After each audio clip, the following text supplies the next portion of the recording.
Facing off for the biggest prize in college lacrosse, two teams come to the game loaded with confidence. Virginia features a deep, balanced attack, while Syracuse has shown a new patience on the field with the same resolve to win it all. I've been here for 2 years now, and I still don't have a championship, and that's what I'm here for. You know, that's why I came to Syracuse, and that's what I'm hoping for today. The Virginia Cavaliers and the Syracuse Orangemen. Proud, successful programs, powerful, skilled athletes, each looking to be the best team in lacrosse.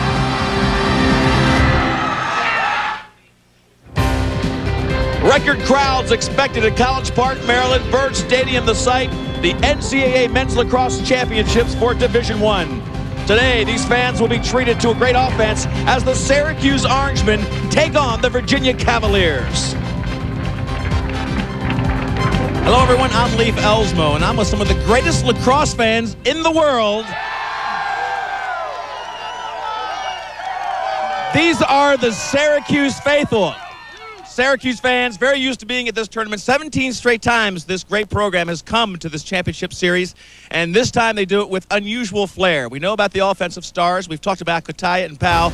How about some unexpected sources of offense? Look at the semifinal matchups here in transition. Defensive specialist Jeff Lowe coming down and twice scoring when it really counted. His first 2 goals of the game, of the season, I should say, really propelled Syracuse into the championship game. Well, championships, this team and this program and these fans are used to championships. Syracuse has been here so many times, they fully expect to take home the hardware. Quinn Kesenick.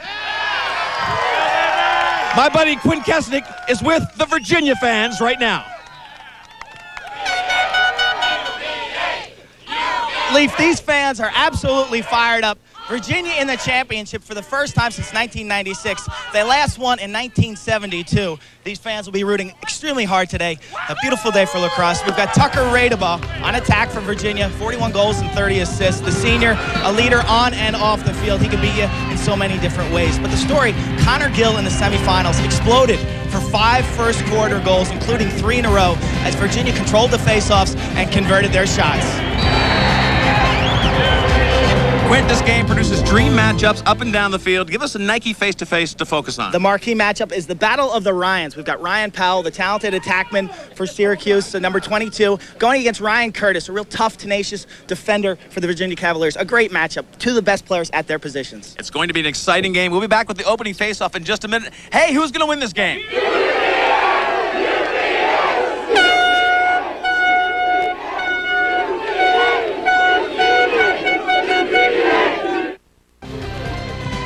The tailgating has never been better. We're at the Division I championship, Byrd Stadium in College Park.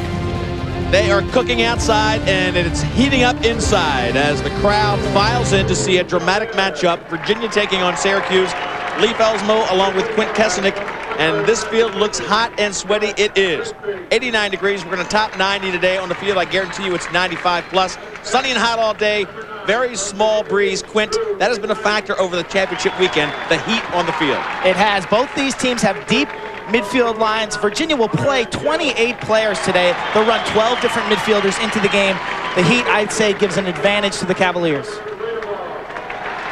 Virginia did a great job getting in here. Take a look at the series numbers. Syracuse against Virginia. Syracuse leads the series 6-5. The last 3 meetings, all won by Syracuse, all extremely high-scoring games, decided by a few goals. So this game looks to be the same type of game as the most of the games in this series. High scoring, but close. Syracuse, a lot of success in these championships in the last 10 years or so. Virginia has not won the national championship since 1972 when Jay Connor took the Cavaliers to the highest crown in college lacrosse. They had a freshman goalie in the net that year, Rodney Ruhlman. They beat Hopkins 13-12, 1972. They have a freshman goalie this year in the nets.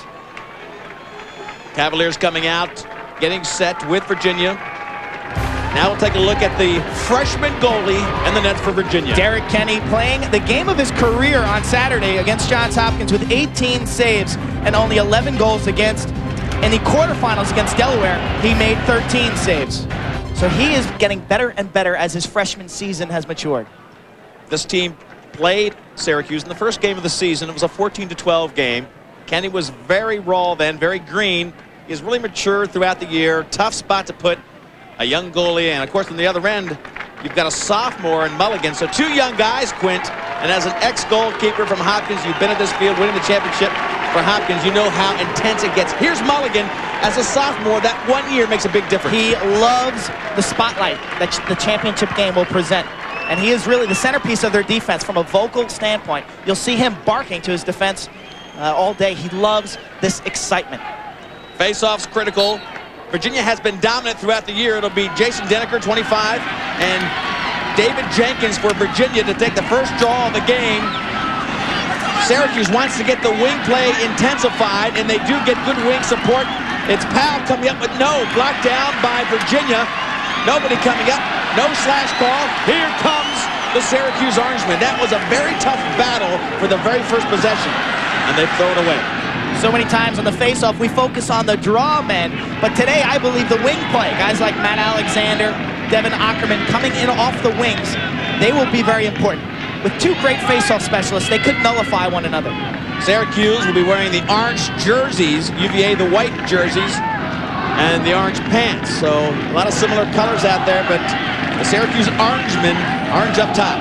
Virginia also with the blue helmets, which will help you separate the two teams. Coyote, great shooter from up top, trying to get it in as his first midfield is on the field. Soliday, Coyote, and Kaufman, just a freshman. This is him right now, 32. They've asked a lot of Kaufman. He's slow starting in this year as a freshman might, and he's scored a lot in the last 9 games of the season. Take a look at the incredible history. We'll get back to that in a moment. Meanwhile, first shot and a goal from up top. Didn't take long for Matt Kataya to bury one on the young freshman goalie. 1-0 Syracuse. Syracuse has shown incredible patience. You'll see Coyote. There's Coyote. Feeds inside for the easy Syracuse goal. Watch the catch left-handed, turn and shot for Soliday. Brian Soliday. Soliday, number 9, from not number 8. Long Island.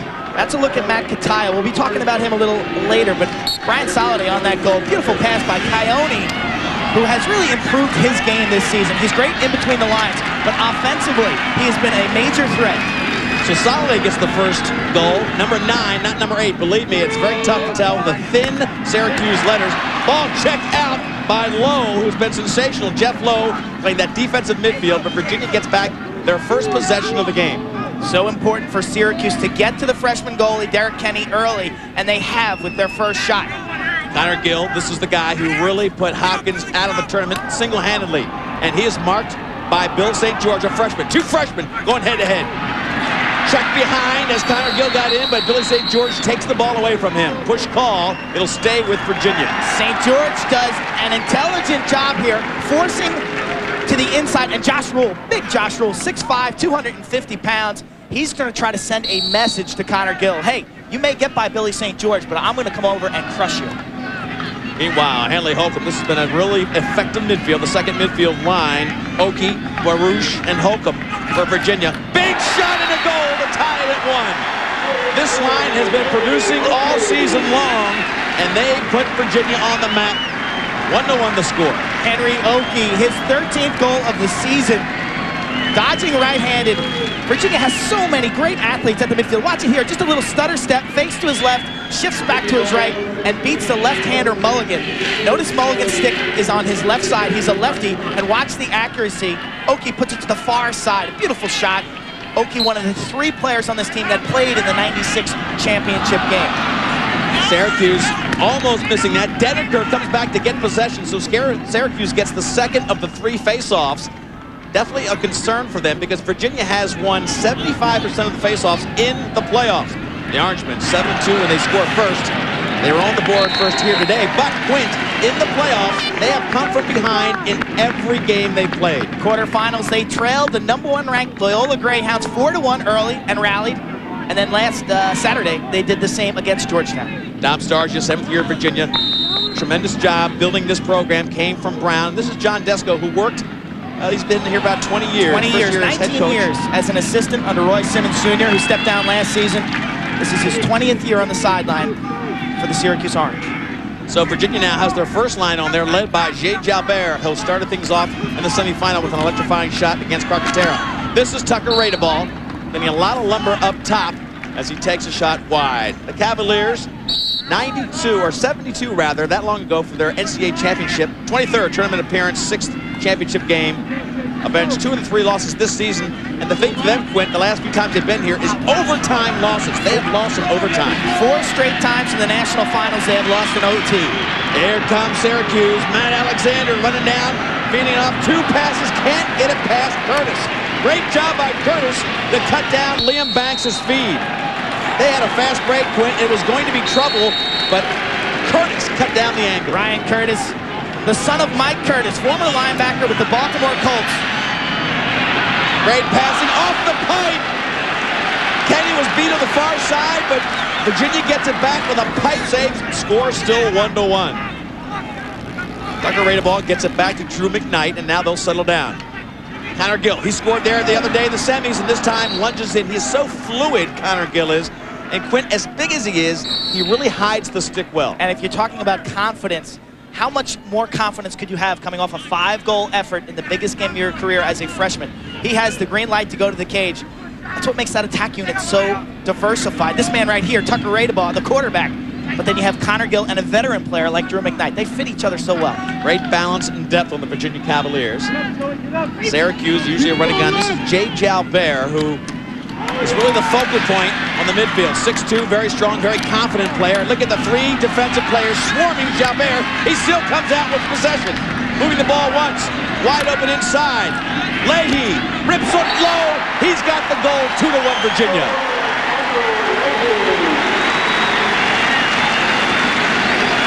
Michael Leahy, the junior from Camillus, New York, which is right down the street from Syracuse.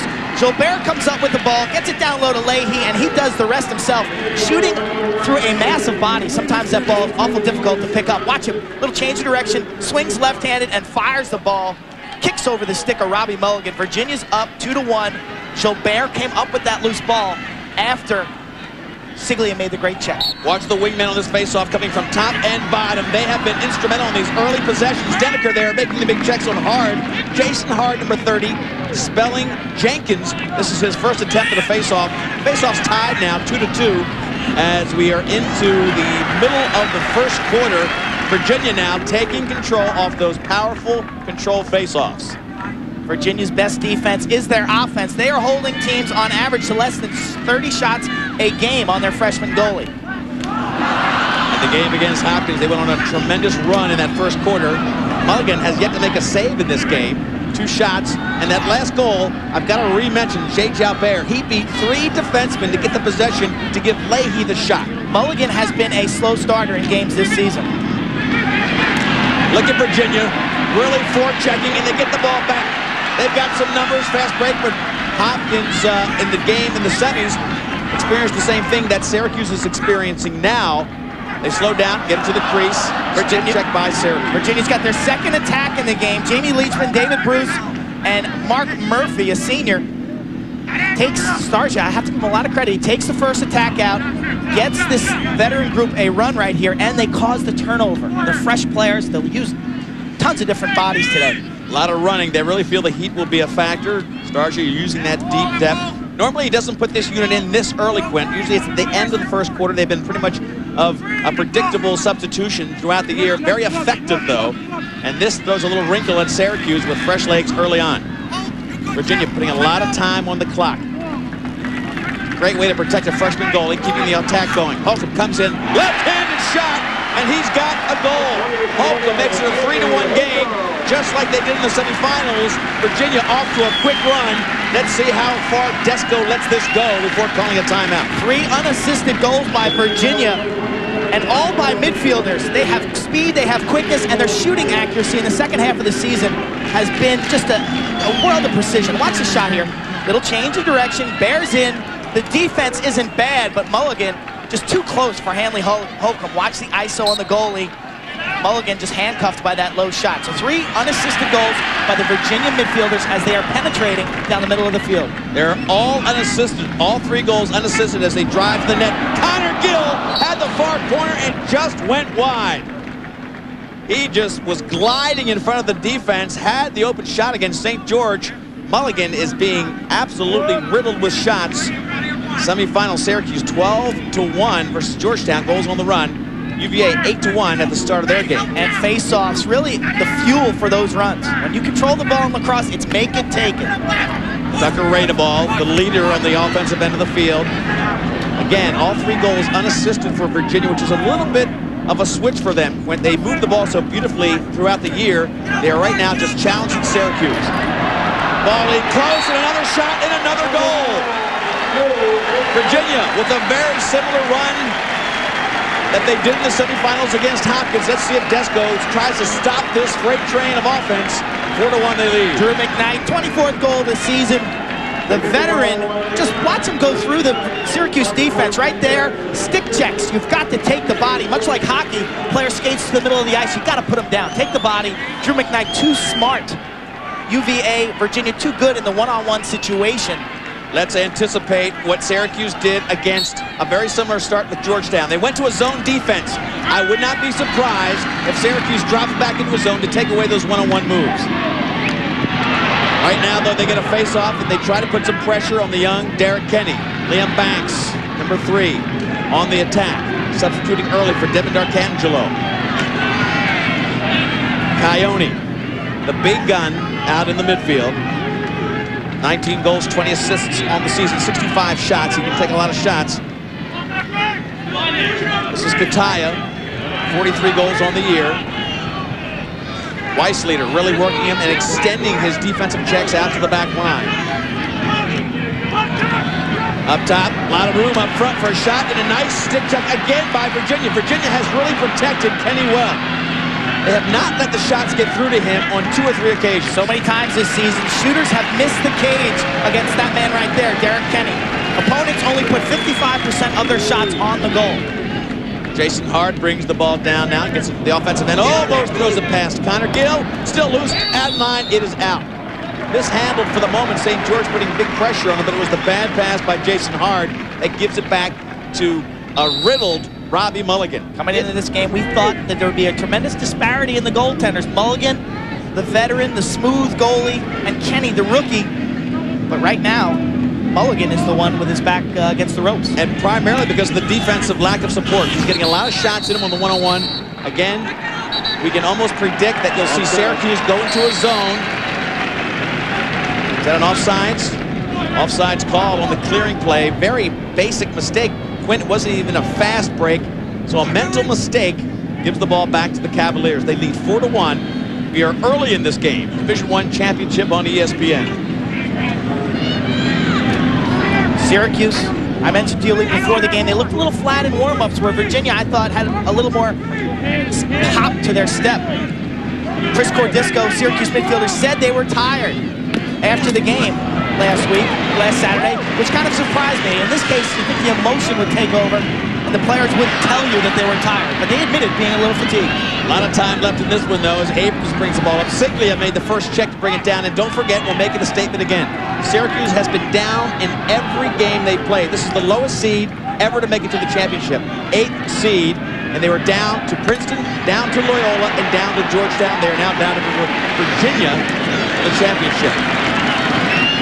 Virginia still looks fresh like you talked about. Their legs look fresh. They are attacking on all areas of the field. I have never seen a team in a semifinal game play as many players as they did. Once they got that 8-1 lead, the game was really a seesaw battle. It was 50-50 after that point. But it enabled them to play 3 or 4 lines of midfielders and 6 attackmen. Jalbert back to McKnight. Jalbert is such a focal point. He's got Coyote playing defense on him now. Jalbert may want to try to test that matchup. Short stick of the offensive threat, Coyote. Stick check brings the ball down with the ground. Josh Rule got a stick in there, and look at Syracuse pressing him all over the field. Watch out. Jalbert on the roll. He's hard to handle. In close. There's an easy goal for James Jalbert. 5-1. He extends the Virginia lead to 4. 5 straight goals for Virginia. Robbie Mulligan's got to be shaking his head, asking his team, hey, where is the defense? 5 different goal scorers. They all have penetrated with ease. They all have gotten really great leverage right to the middle of the field. Watch him tuck his stick here, and look at the patience. He has all day. Nothing Mulligan can do about that. Syracuse caught flat-footed on the defensive end, and here comes the timeout that you talked about earlier. But that man-to-man defense right now, letting their goaltender down, Virginia with all the quickness and all the dodging ability. We expect we might see a zone at the back end of this timeout. When we come back, Virginia will continue to put the pressure on Syracuse. Back to Byrd Stadium. Virginia leading 5-1. 3 goals in a fraction of a minute. Take a look at it. 3 goals in 19 seconds. This was Saturday against Johns Hopkins in the semifinal, fueled by faceoffs and Connor Gill's 5 goals. They extended a 1-1 tie to an 8-1 lead. J. Gilbert played so effectively in that game. Baruch with that goal. They were up 8-1. Hopkins cut it to 14-10, but then the depth and controlled half-field offense got the win, and here they are in the finals, and the same recipe appears apparent. Face-offs, transition goals, and the ability to dodge from the midfield. Rob Mulligan or Derek Kenny, neither have had a save, Quint. We haven't had a save in this Division I championship. Let's take a look at the numbers on these two great programs. Look at the goals scored for Virginia this year and goals allowed. A great differential. Their defense very underrated. Shooting percentage almost identical. The only stat there that sticks out is the ground ball number. Quentin, you talked before the game about how uncanny it was that Virginia was taking shots off of the goal. Face-offs 3-3 at this point. But throughout the season, you pointed out, opposing teams were not hitting the goal that often. We've seen that in the first quarter. The stick checks of Curtis and company are taking the shots away from harm, away from the 6x6. I think sometimes when you're playing against a young goaltender, you tend to rush and push shots that you normally wouldn't shoot. Alexander brings it down. Matt Alexander, a great defensive midfielder, but he can pop a goal for you. Syracuse now balancing up Chris Cordisco's lines in there as Liam Banks takes it behind. Who is going to step up for Syracuse? In the playoffs, they've gotten goals from unfamiliar sources. Right now, Ryan Powell, not a factor in this game at all. He's being guarded by Ryan Curtis. That's our Nike face-to-face matchup. Ryan Powell, in fact, is playing crease attack. He has not handled the ball much at all. There's a lot of fresh legs in there, even defensively as the ball goes wide. Look at Virginia.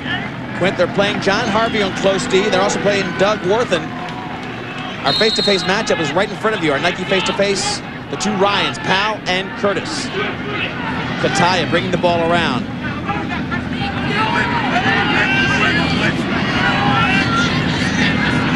Syracuse has not had much possession time. Virginia just dominating so far in times of possession and, of course, quality shots. No saves so far in the game. Syracuse looking to rip one here, far to the right, so they missed the cage twice. Quint back to that point. They seem to have trouble, opposing teams do, against this great defense of finding that 36 square feet. Chris Cordisco with that last shot. 7 regular season goals for Cordisco. He's got 6 in the NCAAs. This is our face-to-face right in the middle. They've got Powell in front of the goal. They're trying to get the ball to him, taking Curtis away from any takeaway ability. They're also taking Ryan Powell out of their own offense. Ryan Powell had 7 assists against Loyola. He loves to get the ball and back in.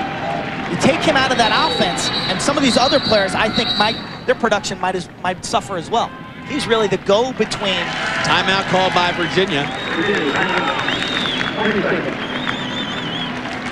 Short timeout called. Again, the other thing that sticks in my mind as you look at this defense is they've put Davies and Weissleiter on the bench right now. They've got 2 fresh defensive players in there, Virginia does.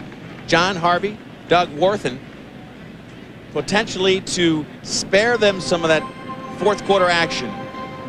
We want to remind you to stay tuned for Sports Century, the 50 greatest athletes presented by General Motors. The focus, Mark Spitz. Friday, 10:30 Eastern time. This is ESPN. You'll want to watch this weekly event that counts down the top 50 North American athletes of the past century. Olympic swimmer and gold medalist Mark Spitz. 23 world records, 35 U.S. records. You've got to see it on ESPN. ESPN.com, part of Go Network, go.com. Great programming yet to come here on ESPN. John Desko, you can almost know that he is very concerned right now. Look back, most years in the NCAA tournament by these teams. Hopkins 28, Virginia, Maryland at 23, Syracuse at 20. But they have really been a team to be reckoned with in the last decade and a half. And their record during stretch time is incredible. 9-1 in the 90s in the regular season during May. 20-6 in the NCAA tournament in May. And this team lost 4 regular season games this year. Syracuse again after the timeout, shooting wide of the net. Now you look at the defensive end of the field for Virginia. Doug Davies back in there. Number 17 normally calls the signals for the defense. Ryan Powell now working behind, setting picks. You see now you've got Curtis sliding over and playing Kataya. So they want to get Curtis more involved defensively. Try to push it into the crease. Virginia comes up beautifully with the ground ball. The collapsing defense of Virginia. Chris Cordisco open for a second. Next thing you know, he had 3 white jerseys beating on his arms. Now Starsia just barking out signals. I think they want to get Curtis more involved quick. They moved him off of Powell to get him more involved in the offense. Look at that shot. They cannot get it through to the goal. Curtis blocks a lot of shots. That's his second block shot. On Saturday, he blocked 3. He has got a really superior ability to slide and get his stick up in the shooting or passing lane to block that ball down. So Syracuse unable to really get any effective shots on Cage. Kenny so far only allowing the first goal of the game to Soliday. Then it was Oki, Leahy, Holcomb, McKnight, and Jalbert. 5 in a row in that, what we have seen now all too often, that patented run for Virginia in the first quarter. Liam Banks has made a big impact, this young freshman in the playoffs. Didn't play much during the season, Quint, but made a big impact numbers-wise here in the playoffs. This is Josh Kaufman. So 2 freshman players on the field for Syracuse right now. Kaufman taking time, working out. They're separating the defense, trying to get the one-on-one against Moeller. They need more off-ball movement. Up front, there's an easy shot on goal. Finally, they find the target. This time, it'll be the second goal for Syracuse, and Liam Banks, parked in front, sends it home. Freshman Liam Banks, 7 goals, 6 assists coming into today. Had 2 goals against Princeton. He'll take the feed from Ryan Powell. I thought Syracuse was standing still on offense. You'll see Curtis double team, leaving Powell. The defense rotates, and they're late to get back to Banks. Watch it again. You'll see number 6 enter the screen to the left. There he is, leaving Powell alone behind Banks. Just a little one-touch. Nothing Kenny could do about that. Nice passing by Syracuse. They've got to move. They've got to get into some offensive flow. A little too much standing around. Chris Searcy comes in for Syracuse on this faceoff. He squirts it out to the wing. Here could be a shot. Back into the center, but the double-teaming Virginia team puts it right back onto the turf. Ryan Curtis brings it up. Now we've got numbers on the other end. Virginia coming down. Hard to the wing. Rocket. And I think Mulligan might have gotten a piece of one finally. Radeball let that one fly a little bit wide, and Mulligan got a read on it. He has got an awesome release. Tucker Radeball can shoot sidearm. He's got this patented overhand shot. Sensational senior year for Radeball. Talked about his on-the-field performance with all the goals and assists, but he has been the leader of the senior class, really transforming this program, giving it some toughness. And Quint, one of only 3 players on that roster who has been in a championship game. In close, and the stick check of Josh Rule takes that right out of David Baruch's stick. A 5-0 run stopped by Liam Banks to make it a 5-2 score. Syracuse still in their man-to-man defense. Tough to play zone when you're down by 3 or 4 goals against this Virginia team that can just pass the ball around the outside, eat chunks and chunks of time. As effective as the zone was, I was really surprised that John Desko didn't get to it after about 3 goals. He didn't. And we'll see if that is going to be something he'll regret. Ball thrown by Radeball. He just misread Connor Gill's move. He thought Connor was going back to X, and he moved to the side. With only 21 seconds left in the first quarter, they'll move the ball up. X, of course, being the focal point of the offense, right behind the net. You like to move it to X so that you can redistribute to the other side. It's almost, you don't even have to look there. Normally, the offside attackman parks behind the goal and gets the possession moving. Lacrosse unique, unlike basketball or soccer, you can attack from behind the cage. And when you have great passers from behind the cage, that opens up shooters from in front. Coyote from Abrams. He knows he doesn't have much time. Let's see if he gets one on the run. Into the crease. They've got the ball behind the back, but taken out of the air again by Curtis and Weissleiter. No time left as they take a shot from well out front. That was trouble in front of the goal. But again, the Virginia defense has stifled the offense of Syracuse with tremendously accurate stick checks, saving a lot of shots from Derek Kenny. When we come back, Virginia will continue their quest for their first championship since '72.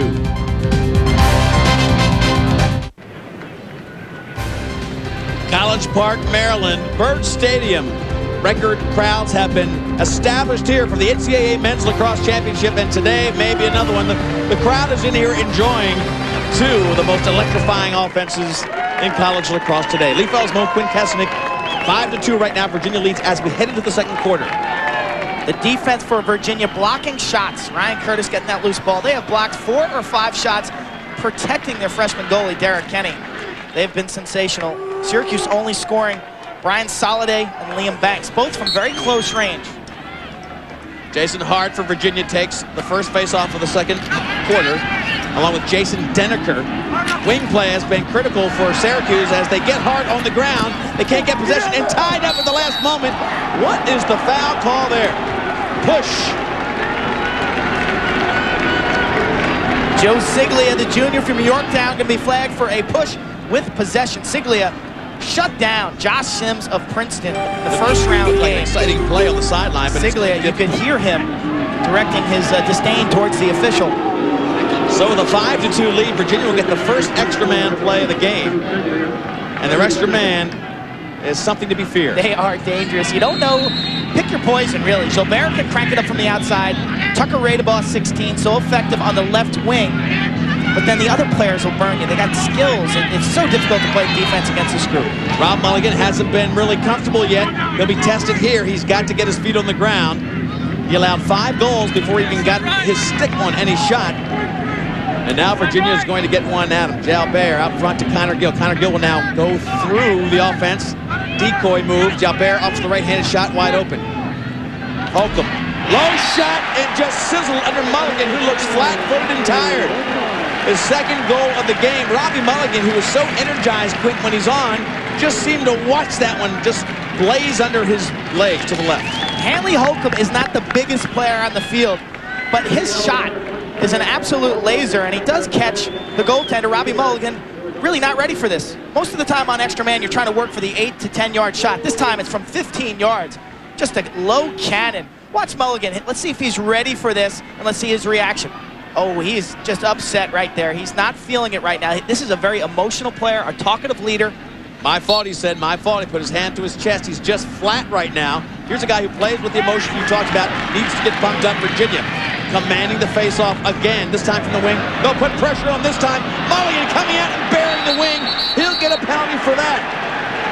So the referees taking over the game. They may put this one away for Virginia. Radebaugh run over by Robbie Mulligan. Mulligan has to go to the bench. You're not allowed to hit a player when he's down on the ground, and that's what that foul is going to be. Also, it looked almost like a cross-check to the back of the head, but Mulligan will have a seat in the box. Jason Golub, the backup goalie for Syracuse, has not seen much action this year at all. Only has played 12 minutes, has made 4 saves with 4 goals against. Actually, this is not even Golub.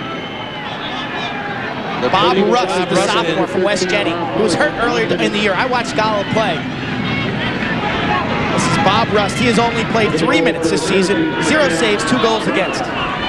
So very much inexperienced. He'll be facing some heat from Virginia. They lead 6-2. They have another man advantage as they work the ball around to Jay Jalbert. Last extra man goal taking his toll. Here's a big shot that goes high and wide from Holcomb. Holcomb just missed the cage.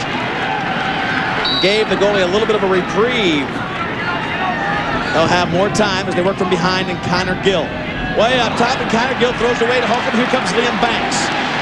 It's not a releasable penalty when he gets into the box like it used to be in lacrosse. They have to take it to a full-time serve. So far in this game, credit Virginia, but Quint, if you're a Syracuse fan, Robbie Mulligan has not played to his season performance. And definitely not to his playoff level of performance. He's been so sharp the last 3 weeks of the season. Plenty of time for him to turn that around. This team, as you pointed out, Quint, is a second quarter team. Their numbers are excellent in the second quarter. They have outscored their opponents 58-29. It is their best quarter. Syracuse, we know what they can do. They can tie 3 or 4 goals together in less than a minute. Ryan Powell was just hammered by a collapsing defense. They were surgical in the way they just cut him up inside. Watch the replay. Ryan Curtis, Kuntz, Doug Davies, like piranhas on raw meat, just all over Ryan Powell. Trying to feed it to Powell again. It looks like Syracuse is really trying to force it into Powell. We'll get a slash call. It'll be a delayed call as the ball finally hits the turf. Powell gets the penalty, and another man advantage play for Virginia. They had the 6-2 lead. The last goal scored. The only goal of the second quarter was an extra man goal. They missed the last one. This time, they'll have their third shot. Watch the foul right there. Slash to the helmet. Ryan Powell, his 6th penalty of the season. Curtis has been so impressive as a help defender and as a guy to pick up loose balls. He's got terrific speed. A little frustration sometimes on the offensive end when you turn it over. It's important to keep your stick down low and avoid those kind of fouls. Those kind of fouls will kill you.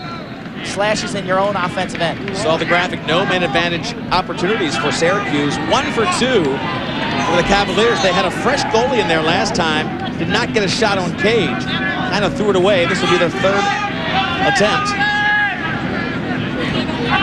Jay Jalbert, the right-handed shooter, right there as they move in. They'll take the hard shot over the shoulder. McKnight just lights up the net, and Mulligan still dazed at the start of this game, not helping at all on the defensive end. He's had a tough one so far in this first quarter. 7-2 the score. Drew McKnight with the, watch the body torque here, and watch him just shoot this high to high, and Mulligan guesses. No question about it. Watch Mulligan's stick. He just guesses that this shot's gonna go low and makes the wrong guess. If in doubt, stay high. That ball will hit you in the head. You never want to drop down low. Watch the goalie ISO right there. He just guesses that McKnight's gonna shoot low. And Drew McKnight with that deceptive overhand motion finds the upper portion. His 2nd goal, assist from Jay Jalbert, their 2nd extra man goal of the game. And they are controlling the faceoffs the way Syracuse feared they might. Tried to hit Curtis on a clearing pass, so they threw it away. Hard mad at himself. Quinn Kesnick dissecting that move by young Rob Mulligan. Quinn Kesnick, if you haven't followed the game that much, knows what he talks about. 4-time All-American in the goal for Hopkins. Quinn still playing for Team Toyota at a very high level. Here comes Syracuse. They need to get some good shots. The last time down, Quinn, they seemed to force it to Ryan Powell. Syracuse seems content to let Ryan Powell really play a complimentary role today. In the past, he has been the primary ball handler. Today, he's playing crease attack. Maybe a little bit too much thinking on the offensive end. What got them there seemed to have worked pretty well. Let's see what adjustments they make with a lot of time left. Down by 5, they've really got to climb a mountain here. The Cardisco line is in there. Syracuse Orangemen outscoring opponents in this quarter. We talked about that, 58-31. This is really their bread and butter quarter, but so far it's been Virginia with the 2 goals, both of them extra man. This will be the first chance for Syracuse now to have a man advantage and to put some heat on young Derek Kenny. Court Wise leader, slashing violation. He gets the Syracuse attacker right on top of the head. Junior from Bayhead, New Jersey, went to the Taft School. Good-looking athlete, as is Mark Kuntz, number 40 for Virginia. Only a freshman from Upper Arlington. He's on the field right now. Virginia's man-down defense, you can see Syracuse's extra man, historically one of the top units in the country.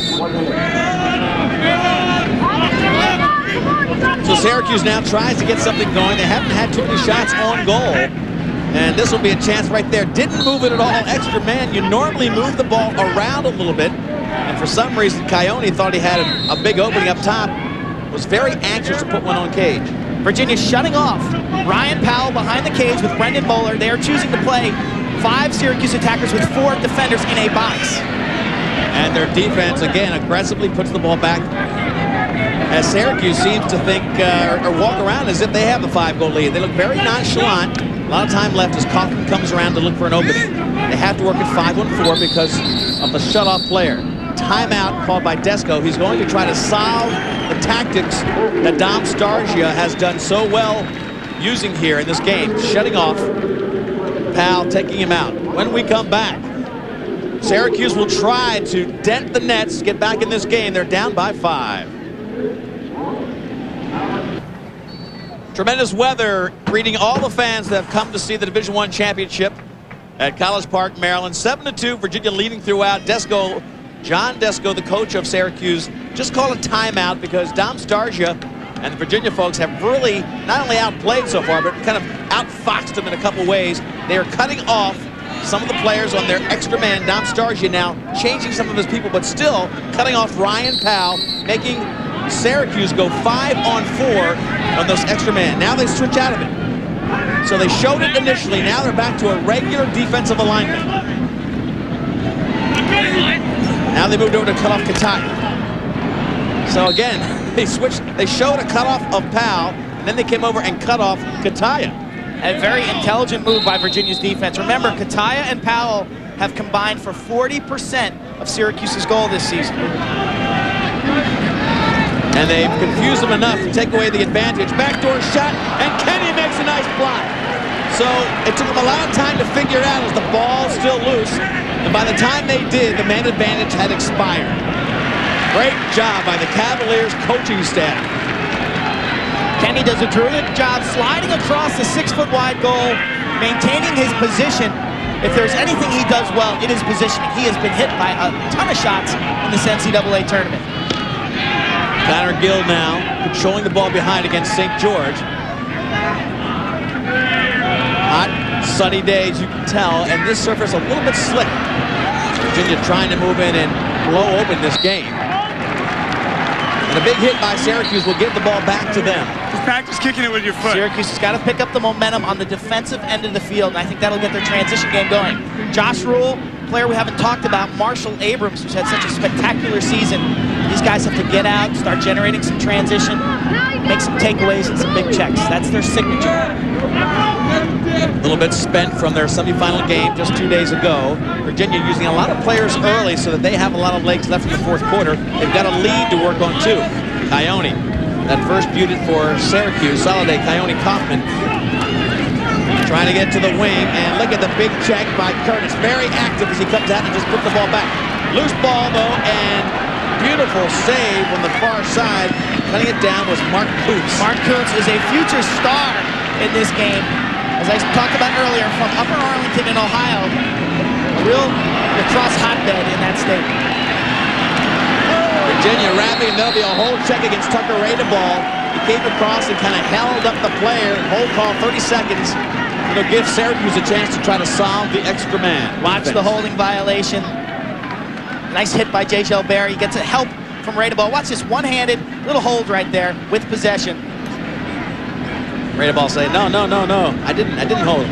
Radeball played in the 1996 championship his freshman year. He was a midfielder. Faced off, lost 4 or 5 face-offs. His career has been a spectacular one. Different role for him today. As we mentioned, one of 3 players in the Cavaliers who have been to a championship game. Certainly the leaders, along with Henry Oakey, 5th-year player. 5th-year student, I should say, 4th-year player. Syracuse 0 for 1 on the extra man opportunities. And look at, they get it inside. Hoffman can't quite get rid of it fast enough. Look at the double teams. Up top now, Coyote will have a little bit of room. Finally puts one on Cage, but bounces it over top. And again, they're not getting it on the 6x6. Coming into this game, I thought that if Virginia could limit the number of Syracuse shots to 35, they'd have a good chance of winning. Right now, Kenny has only had to make 2 saves, so they've only put 4 shots on goal. And I don't think Kaufman has, or Mulligan has one yet. No saves, 7 goals against. The worst performance of his really stellar year. He's had a very strong year. Today, not there yet. Look at the shots by Virginia opponents. Go down to the bottom. 1999, they've held opponents to less than 30 shots. And the amazing thing is opponents are missing the goal. They only put 56% of their shots on the cage. Shot wide again. Perfect example right there. We've seen 5, 6, 7 shots fired wide. I think the shooters are over anxious to put the ball towards Derek Kenny. Timeout called by Virginia right now. They're going to go ahead and talk about this patient offense of Syracuse that has not really challenged Kenny. 7-2 the score. 5 goals separate these two teams. John Desko a little concerned as time keeps marching on. Virginia's got to be extremely happy with their defensive effort. Ryan Curtis, sensational job moving his feet. He is everywhere, it seems, making checks, scooping up ground balls. We've talked about Derek Kenny a lot. Let's let him tell us about the transition for a young goalie coming from high school to where a lot of shots top 100 miles an hour.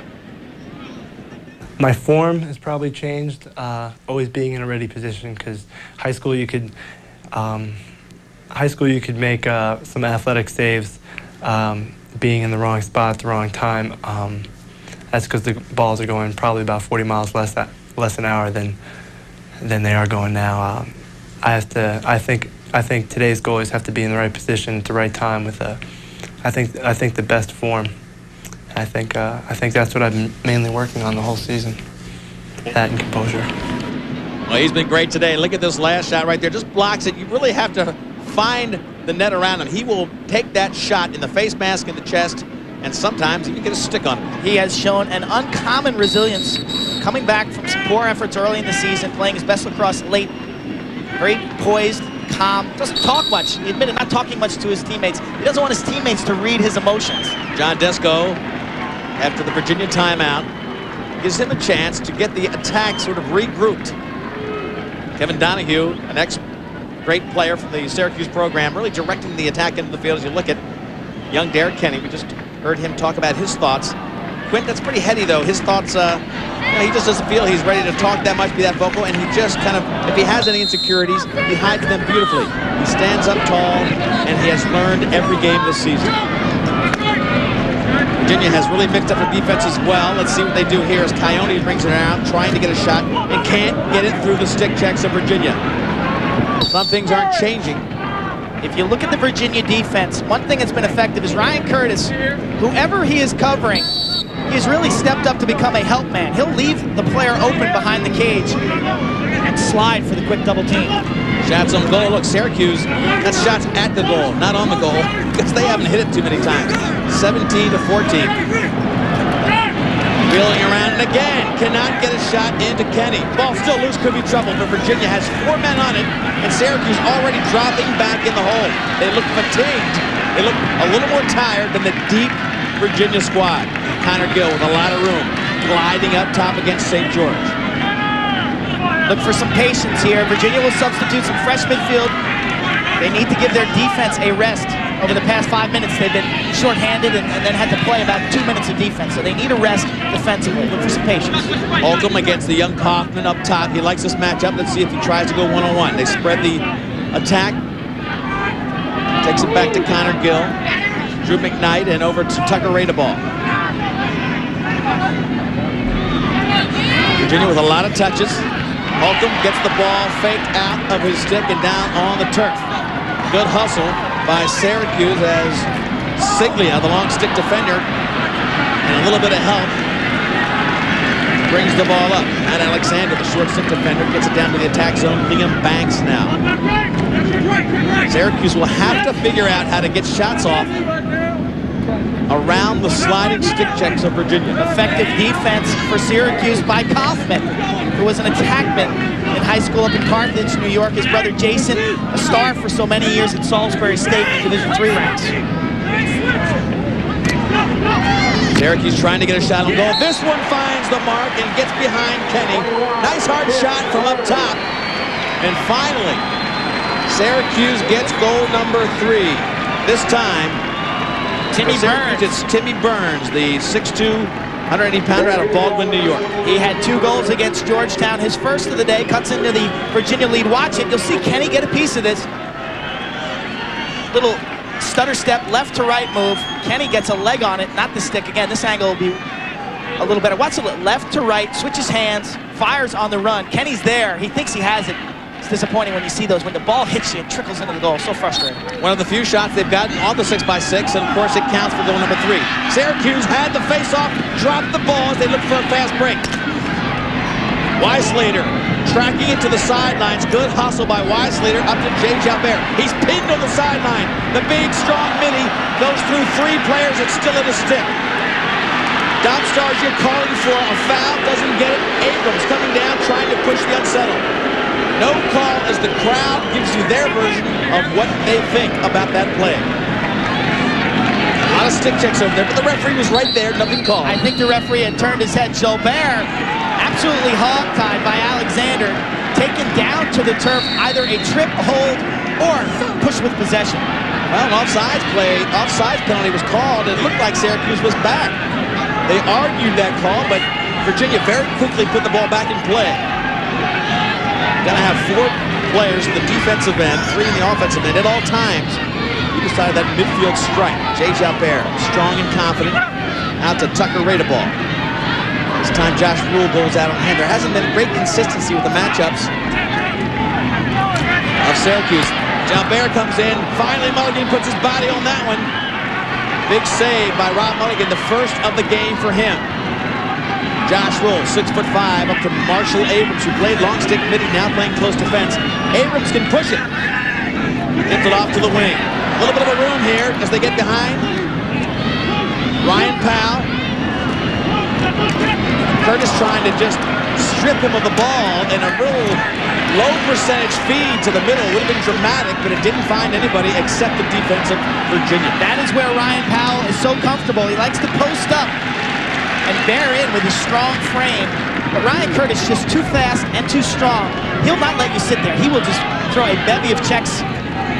That matchup so far has really favored Ryan Curtis. He's done a great job and taken Powell pretty much out of the game.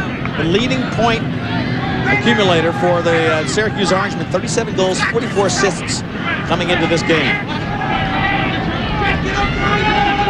Leahy now controls the ball for the Virginia Cavaliers. Defense by Jeff Cordisco. Cordisco, one of the 2 twin brothers that are captains of this team. They get the ball down. Cordisco picks it up, finally gets help on the sideline. Timmy Burns over there to help him out. Mulligan out of the goal, and Burns has to go back to get it. Look at the sliding and riding of Virginia. Time violation. You've got 10 seconds once you get possession to get it out of your defensive end, and they did not do it. You've got to credit, as you look at the sideline, the Heat, John Desco thinking through this first half. Credit Virginia with aggressive riding their defensive zone. 1974 NCAA Lacrosse National Championships.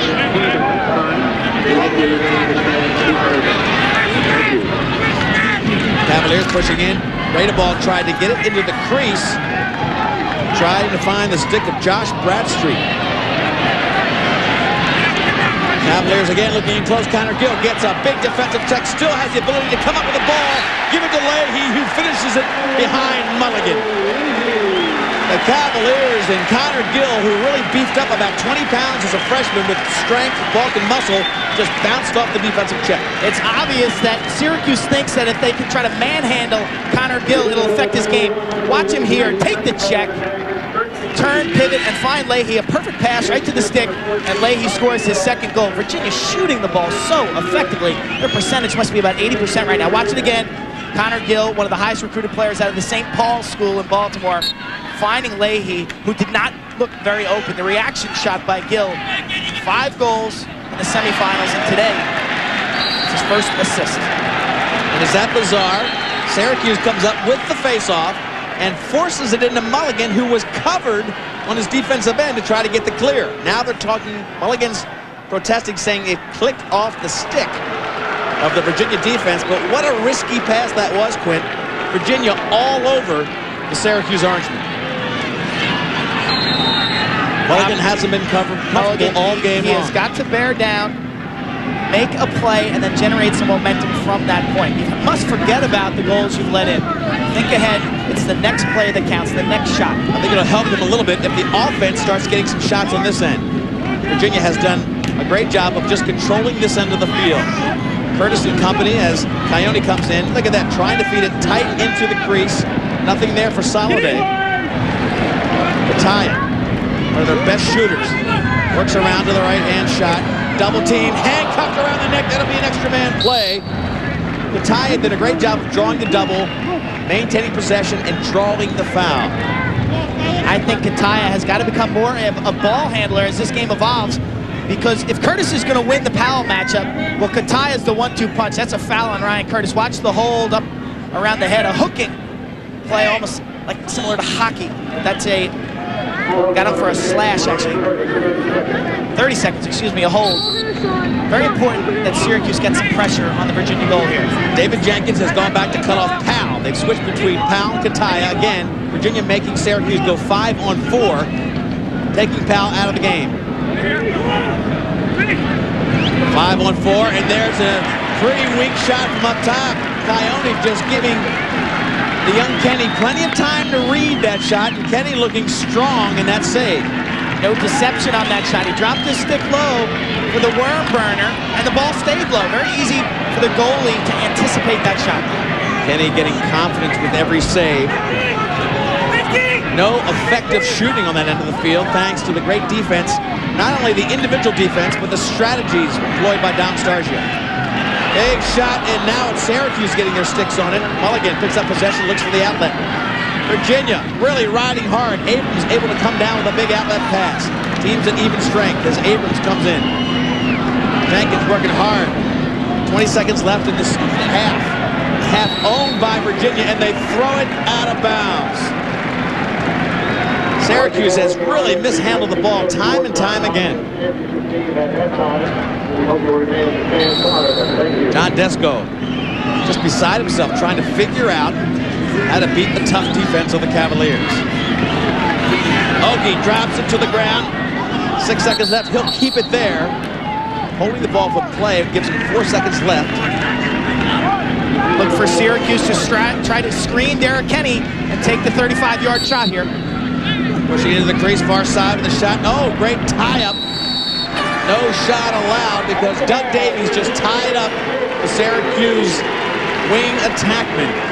This first half has been owned by the Virginia Cavaliers. They have a 5-goal lead and have just dominated their defensive end of the field. They have been so impressive defensively, protecting their goalie, and then converting their shots. Their shooting percentage right now around 75%. They've gotten scoring from a bunch of different players. McKnight has 2 goals, and Leahy, #1 for Virginia, with 2 also. Syracuse will have to go in and figure things out to get more of an offensive game going. They've got to get Powell involved. He has been involved all season to their success. Not yet today. As you look at Josh Rule and company walk off this field, the crowd packed in to watch this tremendous matchup of 2 exciting teams. In a moment, we'll have a chance to get a little chat with the coach of the Virginia Cavaliers, Dom Starsia. Potential record crowd here at Byrd. All the records for this NCAA event have been set here at Byrd Stadium. Dom Starsia, you're with us right now. Our hats off to you. You have played a superlative. Your team has first half. Your defense is controlling the game. Well, thanks, Leaf. I would say so far the key has been that we have been alert on defense, and we got a lot of lacrosse left to go, though. This one's a long way from over. Coach, your midfielders have done a sensational job penetrating and then finishing their shots. You think you have a big advantage at the midfield? I would tell you, Quint, that the key for us on the midfield right now is that we're getting back on defense. I'm not really looking at that as much as I am at the fact that we're cutting them off in transition, not giving them those layups at the other end. You know, we can still shoot the ball a little bit better. I think we've had some opportunities we haven't gotten yet. Dom, last question. You've taken Ryan Powell out of the game. Was that important to you? Always important in a game at this level. You got our best kid on him, and that's a matchup that's probably going to have a lot to say with the game. And again, there's still a long way to go. All right, back to your team, and congratulations on a great first half. Thanks very much. Dom Starsia and team owning the first half. 8-3 they lead. We'll come back with our halftime from Byrd Stadium in just a moment.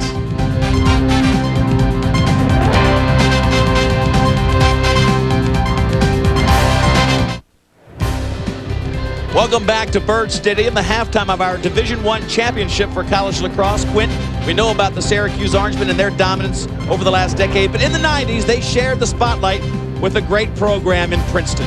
Princeton came out of nowhere in this decade, winning their first championship back in 1992 at Franklin Field, Pennsylvania. Overtime goal by Andy Moe. Princeton Tigers win the championship over Syracuse. 2 years later, it is Princeton's Kevin Lowe in overtime beating Virginia for their second championship. Scott Bachagalupa, their goalie, and Bill Tierney, their coach. Fantastic games. 2 years after that, Jesse Hubbard in overtime again beats Virginia for their third title of the decade. Terrific attack unit Princeton had during that run. Jesse Hubbard, John Hess, Chris Massey, crisp precision. They made it 3 championships in a row, 1997 dominating Maryland. And then last year at Rutgers University in New Jersey, they dominate Maryland again for their 5th national championship of the 90s.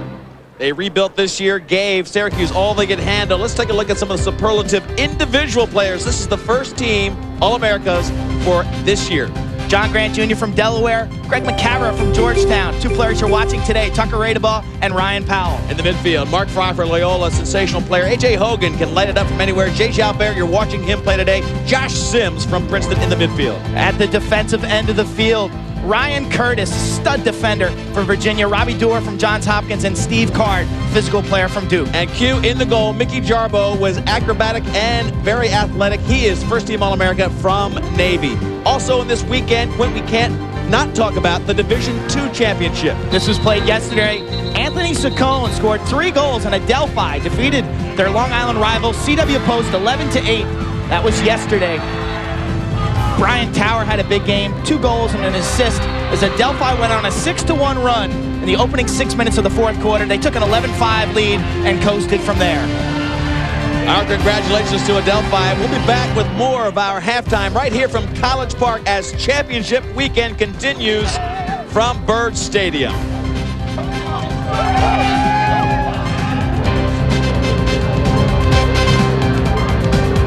And I tell you what, this is just the kind of start they had in the semifinal. They are really confusing and outplaying Syracuse. They came out full of life. Their players shooting the ball so well, running up and down the field. Just too much pressure on both ends. Virginia looks so sharp right now. Let's take a look at how they got a lot of these goals. They started off fast, and the action was furious around the goal. Michael Leahy, number 1, dodging left-handed. That put Virginia up 2-1, and then Hanley Holcomb scores unassisted 3-1. Drew McKnight, a lot of dodging, unassisted goals. That made it 4-1.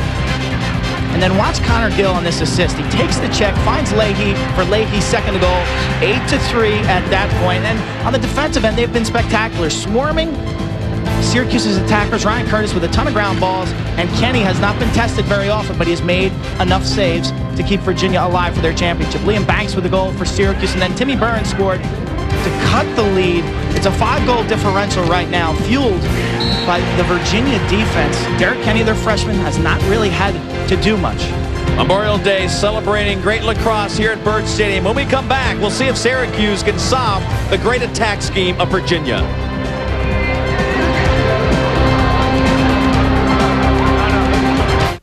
It's a new idea, and it will truly change what you think about computers. What's happening here is a first for television. It is, after all, the information age.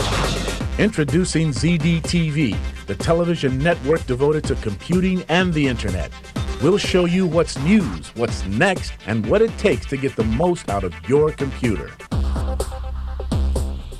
To order, call 1-800-333-DISH. This May on Stars. Trust me, just one more time. It's movies, 100% movies. More new hit movies in primetime. New hit movies you'll see first on Stars, only on Stars. Hey! Uncut and commercial free. Get in. Don't miss these great movies on Stars. Yeah, you can drive. To order, call 1-800-333-DISH. Hey, Mark. You and I go back a long ways, right? Yeah. You're my best friend. Well, I have something for you. It's number 62. No, I can't. Please take this. This is number 62. Number 62. I'm going to cherish this for life. Thanks. No, thank you.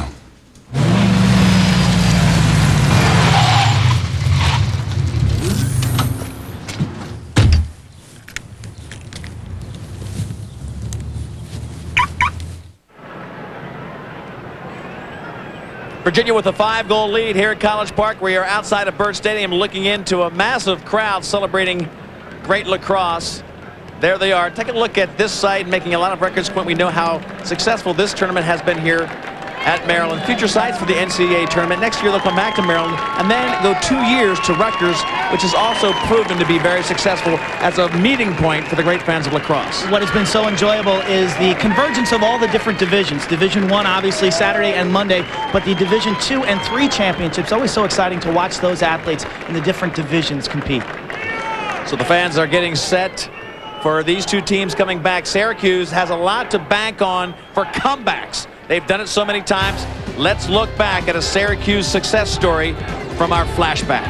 1995, the Syracuse Orange wearing white that year, just with a devastating defense. Rick Beardsley, Chad Smith, Christian Phototopoulos. It got the offense going, and a freshman by the name of Casey Powell, number 22, gets the victory over Maryland right here at College Park.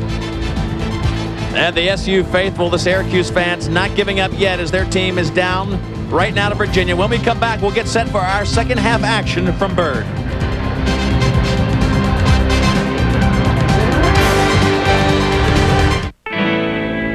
We're on the highway of life and we're going. Yeah, we're going.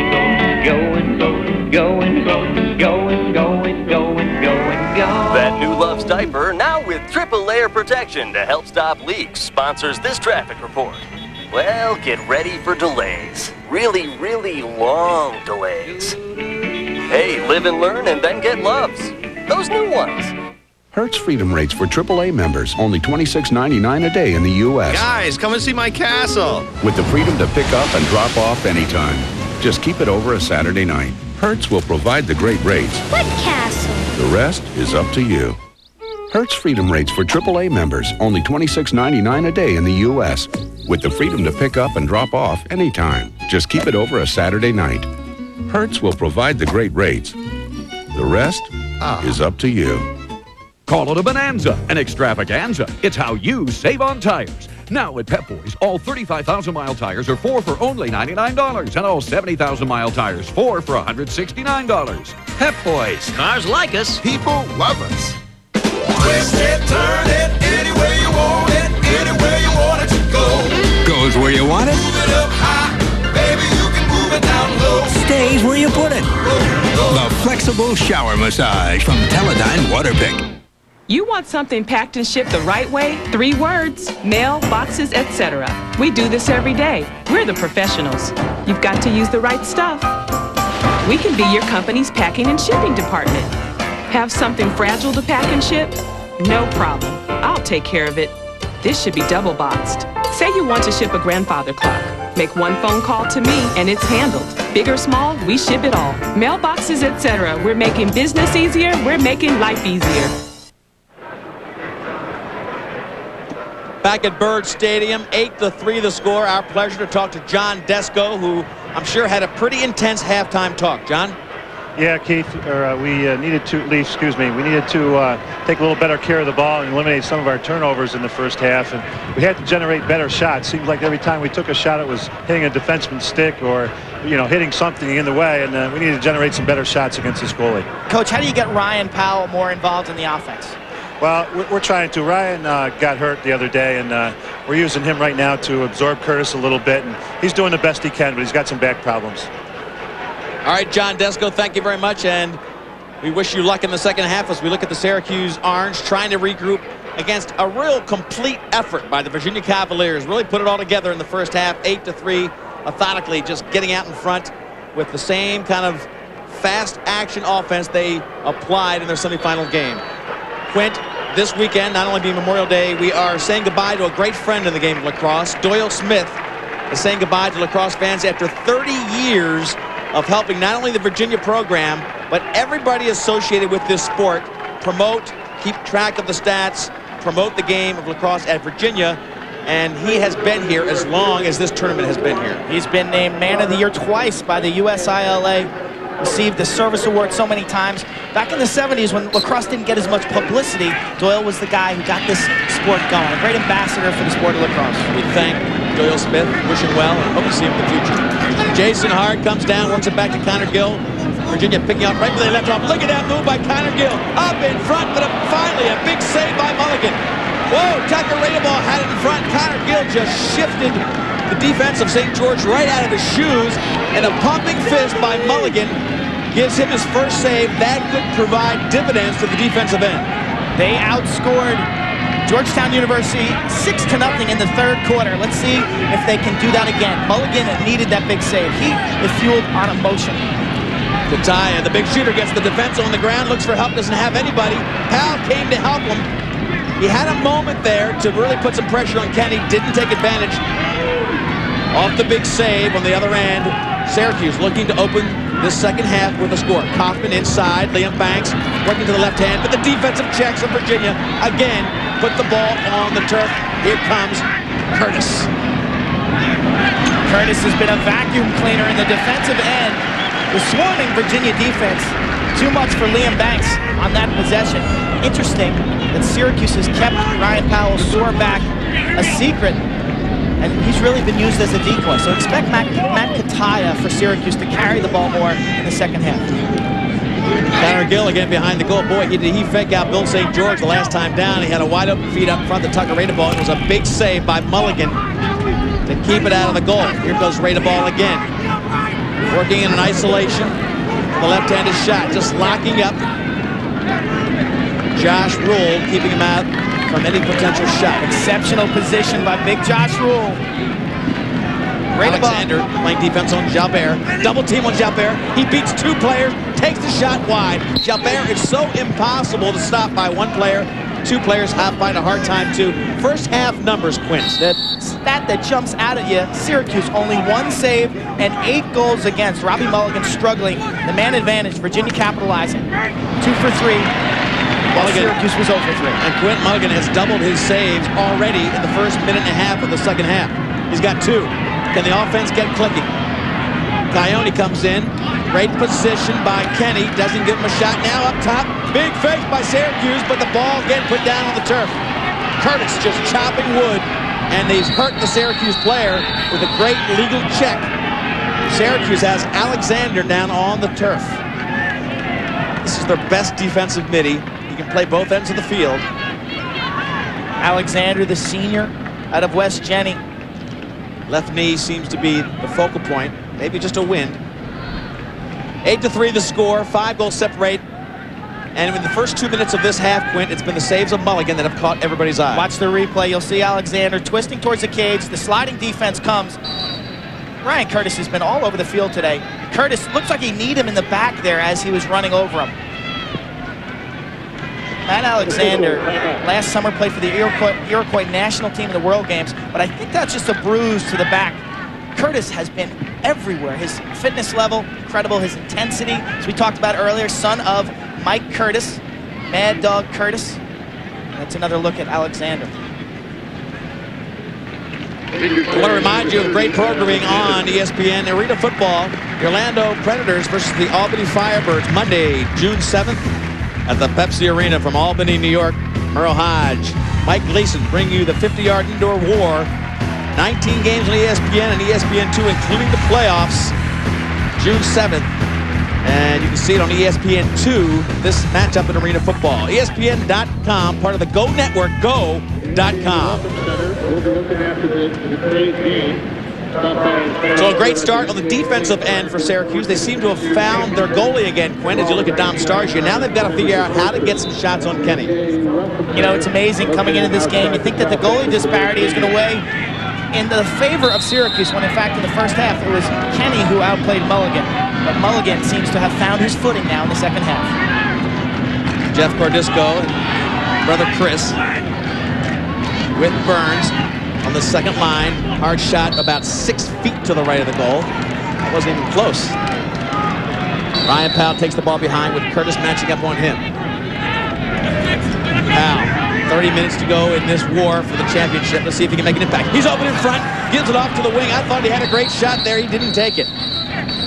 Quinn, he was wide open for a left-handed shot. He was. There was an unsportsmanlike foul, actually an elbow to the head. If you watch this play closely, a pick is set, and you can see Curtis now jawing to Powell. Watch the pick and watch the high hit right there. Matt Coyote set that pick. Curtis did not show enough restraint and hit the pick up high. That's going to be a 1-minute violation. That angle also gave you a great view of what he was looking at. He had 36 square feet of net in front of him, and for some reason did not pull the trigger. Dom Starsia and Virginia have really outfoxed Syracuse on these man-ups by shutting off players. Now they're shutting off Kataya, leaving Powell open, making them play a 5-1-4, and they pick it right out of the air. Coots just picked out of the air the attempted pass by Syracuse. Great job. Virginia just dominating on the defensive end of the field. 0 for 3 on extra mans for Syracuse, and that's as much the story as anything else. Virginia futility on the offensive end. Virginia will now look to kill some time They've got to watch for a time violation as they haven't gotten the ball in the box. Now they do. Sensational play by Mark Coombs, only a freshman. I talked about him earlier, a bright future star for Virginia. Teams at even strength now. They've done a great job of just making it impossible for Syracuse to get anything going offensively. St. George strips the offense of Jay Jalbert. Good check from behind. Jalbert normally beating those one-on-ones. That time, St. George wins the battle. Teams back to even strength on the far side. You can see Curtis back on the field. So Virginia does a sensational job killing off the penalty. Burns, second unit, in close this time. Big fake. That is usually money in the bank for Casey Powell. This time, Virginia just wipes them out. There is Ryan Powell. I gave his brother's name Casey. Watch the replay. Let's see if Kenny makes the save. Ryan Powell, known for the dip and dunk. He loves to fake low, then shoot high. Kenny made that save. That's his biggest save of the day. The scouting report, if you watch any film on Ryan Powell, you know he likes to drop a stick low. The goalie drops it, and he puts it over his shoulder. Kenny did his homework. Great schooling there by Kenny, and he comes up with another big save. He's the story as much as anything. The defense of Curtis and company, keeping Syracuse out of any comfortable offensive set. 5 goals separate the team still. Nobody has scored in the second half play here at Byrd Stadium. Lee Felsmo, Quinn Kesnick, ESPN coverage of the Division I championship game in lacrosse. Oki, hard shot right to the stick of Mulligan, who has been solid in the second half. Looks like his old self. It may be too late. Syracuse on the run. Watch out as they push the ball down, trying to get a shot. Working up front of Kenny. Here comes one wide of the net. It is unbelievable how they cannot put one on. Jeff Lowe brought the ball up, and they missed the cage again. Ryan Powell, tremendous change of direction on that fast break, fueled by Jeff Lowe, number 1 for Syracuse. He had the big semifinal game. Another hurt player down for Syracuse. They are falling. And Kataya now down on the turf. Syracuse being ridden hard all game by the great defense of Virginia, led by Ryan Curtis. Unique to championship weekend is the fact that these athletes played 2 games in a 3-day span. It puts a lot of pressure on the training staffs and the athletes. All season long, teams generally get 3 or 4 days rest.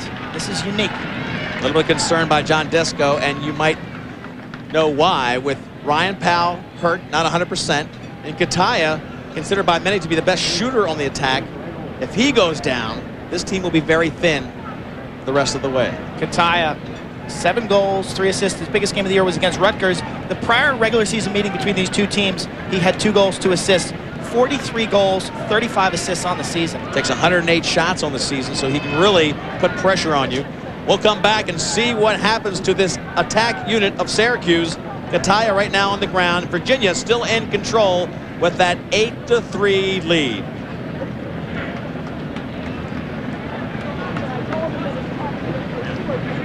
Get more out of your home theater with Dish On Demand movies in Dolby. Back at College Park, Josh Rule the sideline, trying to pull it together for Syracuse. They are beaten badly, not only on the scoreboard, but physically. Matt Kataya, their sensational attack player, along with Ryan Powell. That combination puts big pressure on defenses. You take him out of the mix, a little easier to focus on Ryan Powell, who has been handled so far today and is not 100%, we have learned. Nobody has scored the second half so far. Lee Felsmo, Quinn Kesnick bringing you this ESPN coverage of the Division I championship. Powell and Kataya account for 47% of the Syracuse points this season. Syracuse, this is really their lowest production of the year. They only scored 7 goals in the first round of the playoffs in a victory over Princeton. Doesn't take long for Liam Banks just to whistle that ball in bounds. Not a bad play by Banks. He came in and put big pressure on Kenny, and Kenny makes another big save. Great position, just puts his body on it. Meanwhile, on the other end, Virginia. Drew McKnight, far side with Marshall Abrams, great takeaway defenseman. Up to Jay Jalbert. He's a handful up in the midfield, maybe the most focused on midfielder on this roster. Virginia now already starting to work the clock a little bit, spreading their offense, taking their time. Leahy to Jalbert. Work the ball all the way around. Jalbert gets tripped from behind, and that'll be another extra man opportunity. Just wrapped from behind by Siglia. Yeah, Siglia has a bevy of checks. You can see him yelling at the official there as he goes off. Watch the over-the-head check. Siglia cannot match up with Jolbert man-on-man size-wise. He's got excellent quickness, and as I talked about the checks, but somewhere along the line there, he gets his feet or stick trapped against Jay Gilbert, the outstanding midfielder, the first-team All-American for Virginia. So this will be another extra man play for the Virginia Cavaliers. They lead by 5. Nobody has scored in the second half. Mulligan's made some big saves. He'll be pressed to make one here. Virginia 2 for 3 in their extra man so far. They have done everything well today. A team that really is focused this year, determined to give it a great, honest effort and win another championship. Not once since 1972. Connor Gill working way up top there as they take their time moving it all the way around. McKnight now goes back to X. Again, trying to get into Rada ball. It's checked down. Connor Gill picks it up, wheels back to the left hand. He's got a shot that goes wide left. They're going to give it to Mulligan. Tough call there. McKnight was behind him. I don't think the referee saw. Ball on the field. They'll have to get that off. That's what the second whistle is. Mulligan exploded out of the goal on this shot, and he beat Drew McKnight to the end line. Mulligan, I think one of his strengths is his ability around the net to get ground balls and make plays like that, come out, make a hit, intercept a pass. But they seem to have solved some problems on the defensive end of the field, Syracuse has, but the offensive end is really a problem and has been since the opening face-off of the game. Just has been literally controlled by Ryan Curtis and the defense of Virginia. Davies against Liam Banks, the freshman. Casey Powell is on the field, along with D'Arcangelo, and no Matt Kataya. Went off with an injury a little while ago.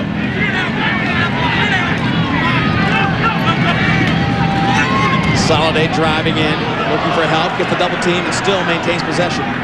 Ione whips it down low to Powell, and he can't get it in again. Great position by Kenny. It might have hit a pipe. He hit the iron. Unbelievable. 2 one-on-one opportunities in the second half for Ryan Powell. The first, a spectacular save by Kenny. The second, he had a beat with the multiple fakes, but he pinged the iron on the far side. Leahy on the opposite end now controlling the ball for Virginia. Down to 7 minutes. No score yet in the second half. Virginia using the clock to their advantage.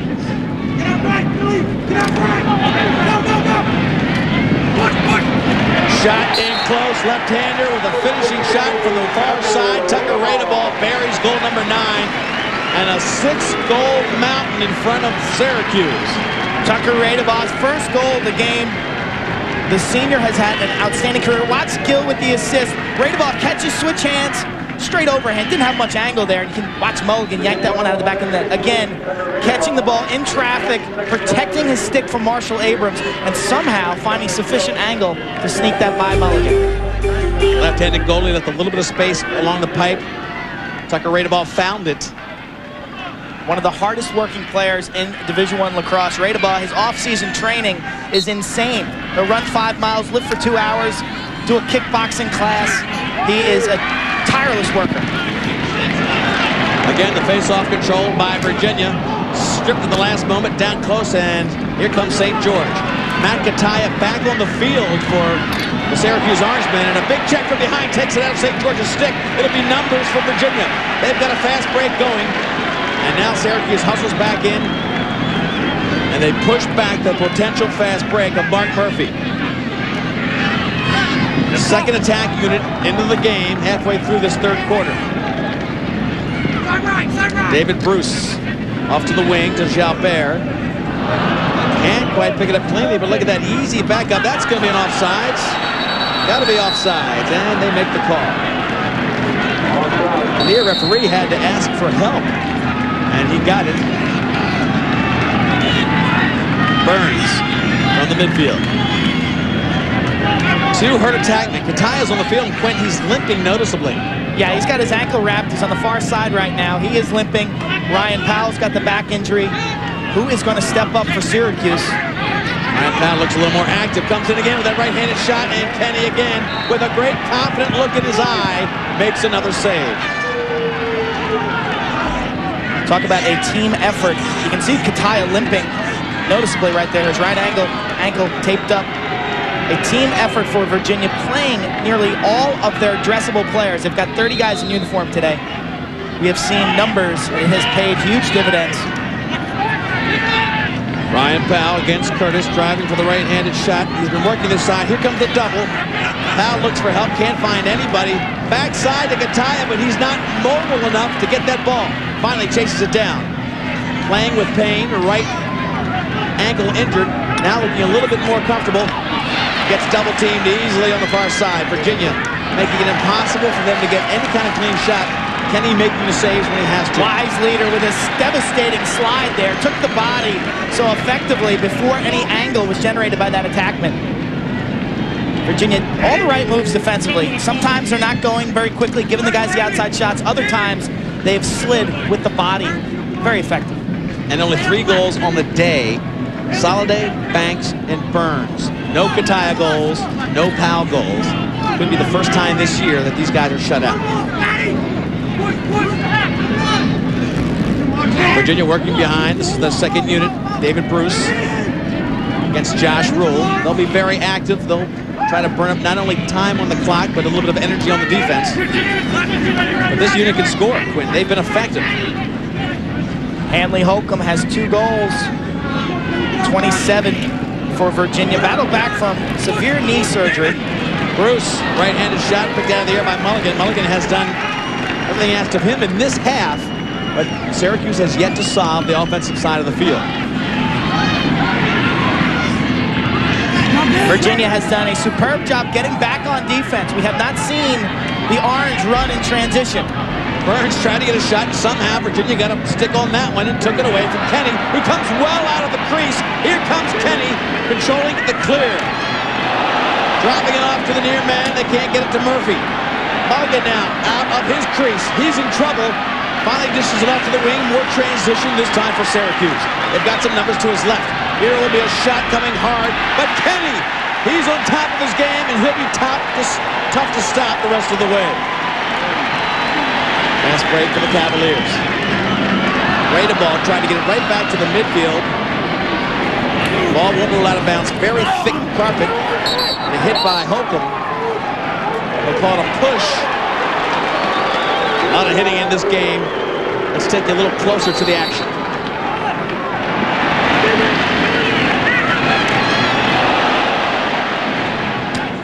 Wiping out players all over the field. Great end-to-end action. What a terrific flurry. Derek Kenny somehow got that ground ball 30 yards from the goal.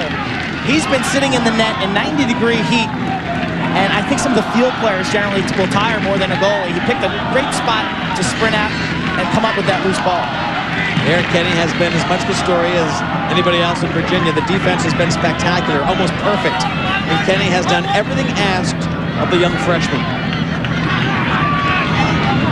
Syracuse now trying to get something going offensively.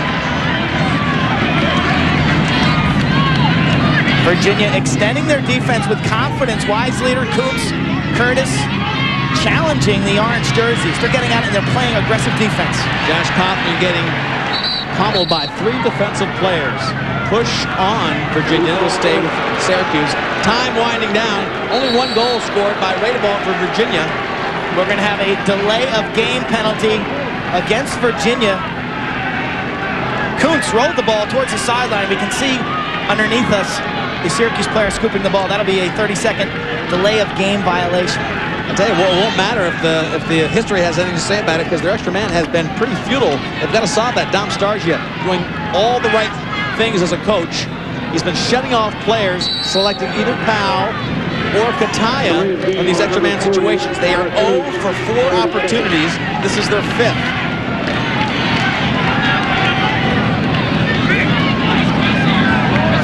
Soliday up top to Coyote. This is Kataya. Getting down low, far side, trying to find the open stick of Devin D'Arcangelo. Look at Virginia ragging him. And checking the ball out. Beautiful job. Cavaliers. Ragosa. Peter Ragosa checks the stick out of Ryan Powell and then has the savvy to scoop the ball up. Jay Jalbert brings it back to the offensive zone. Looks for an opening for a moment. Now he's got some space.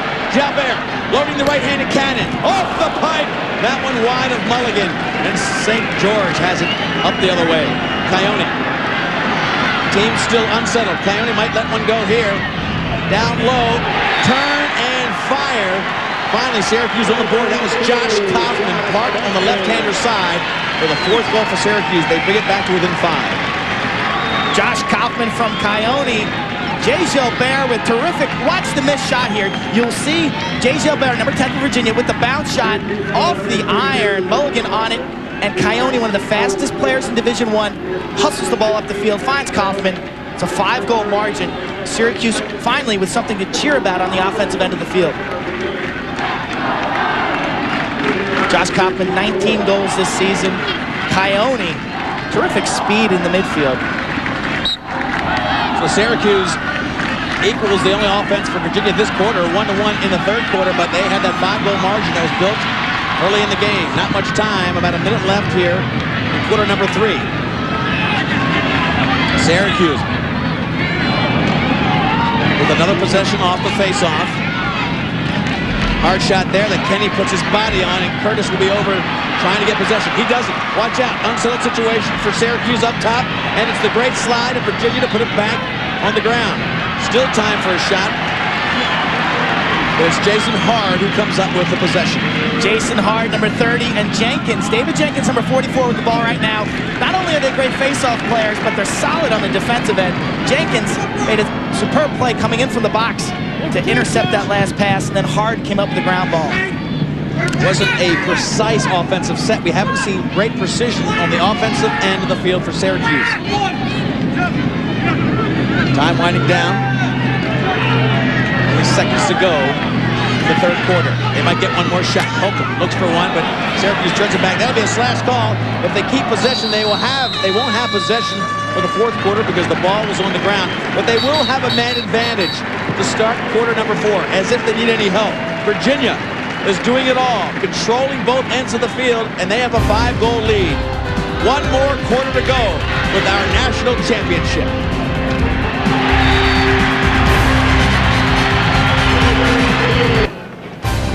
Berg Stadium is the site. The NCAA Men's Lacrosse Championships, the events, a showcase event for the NCAA, one of the most highly attended championships that they are involved in. Right now, Virginia leading in this one.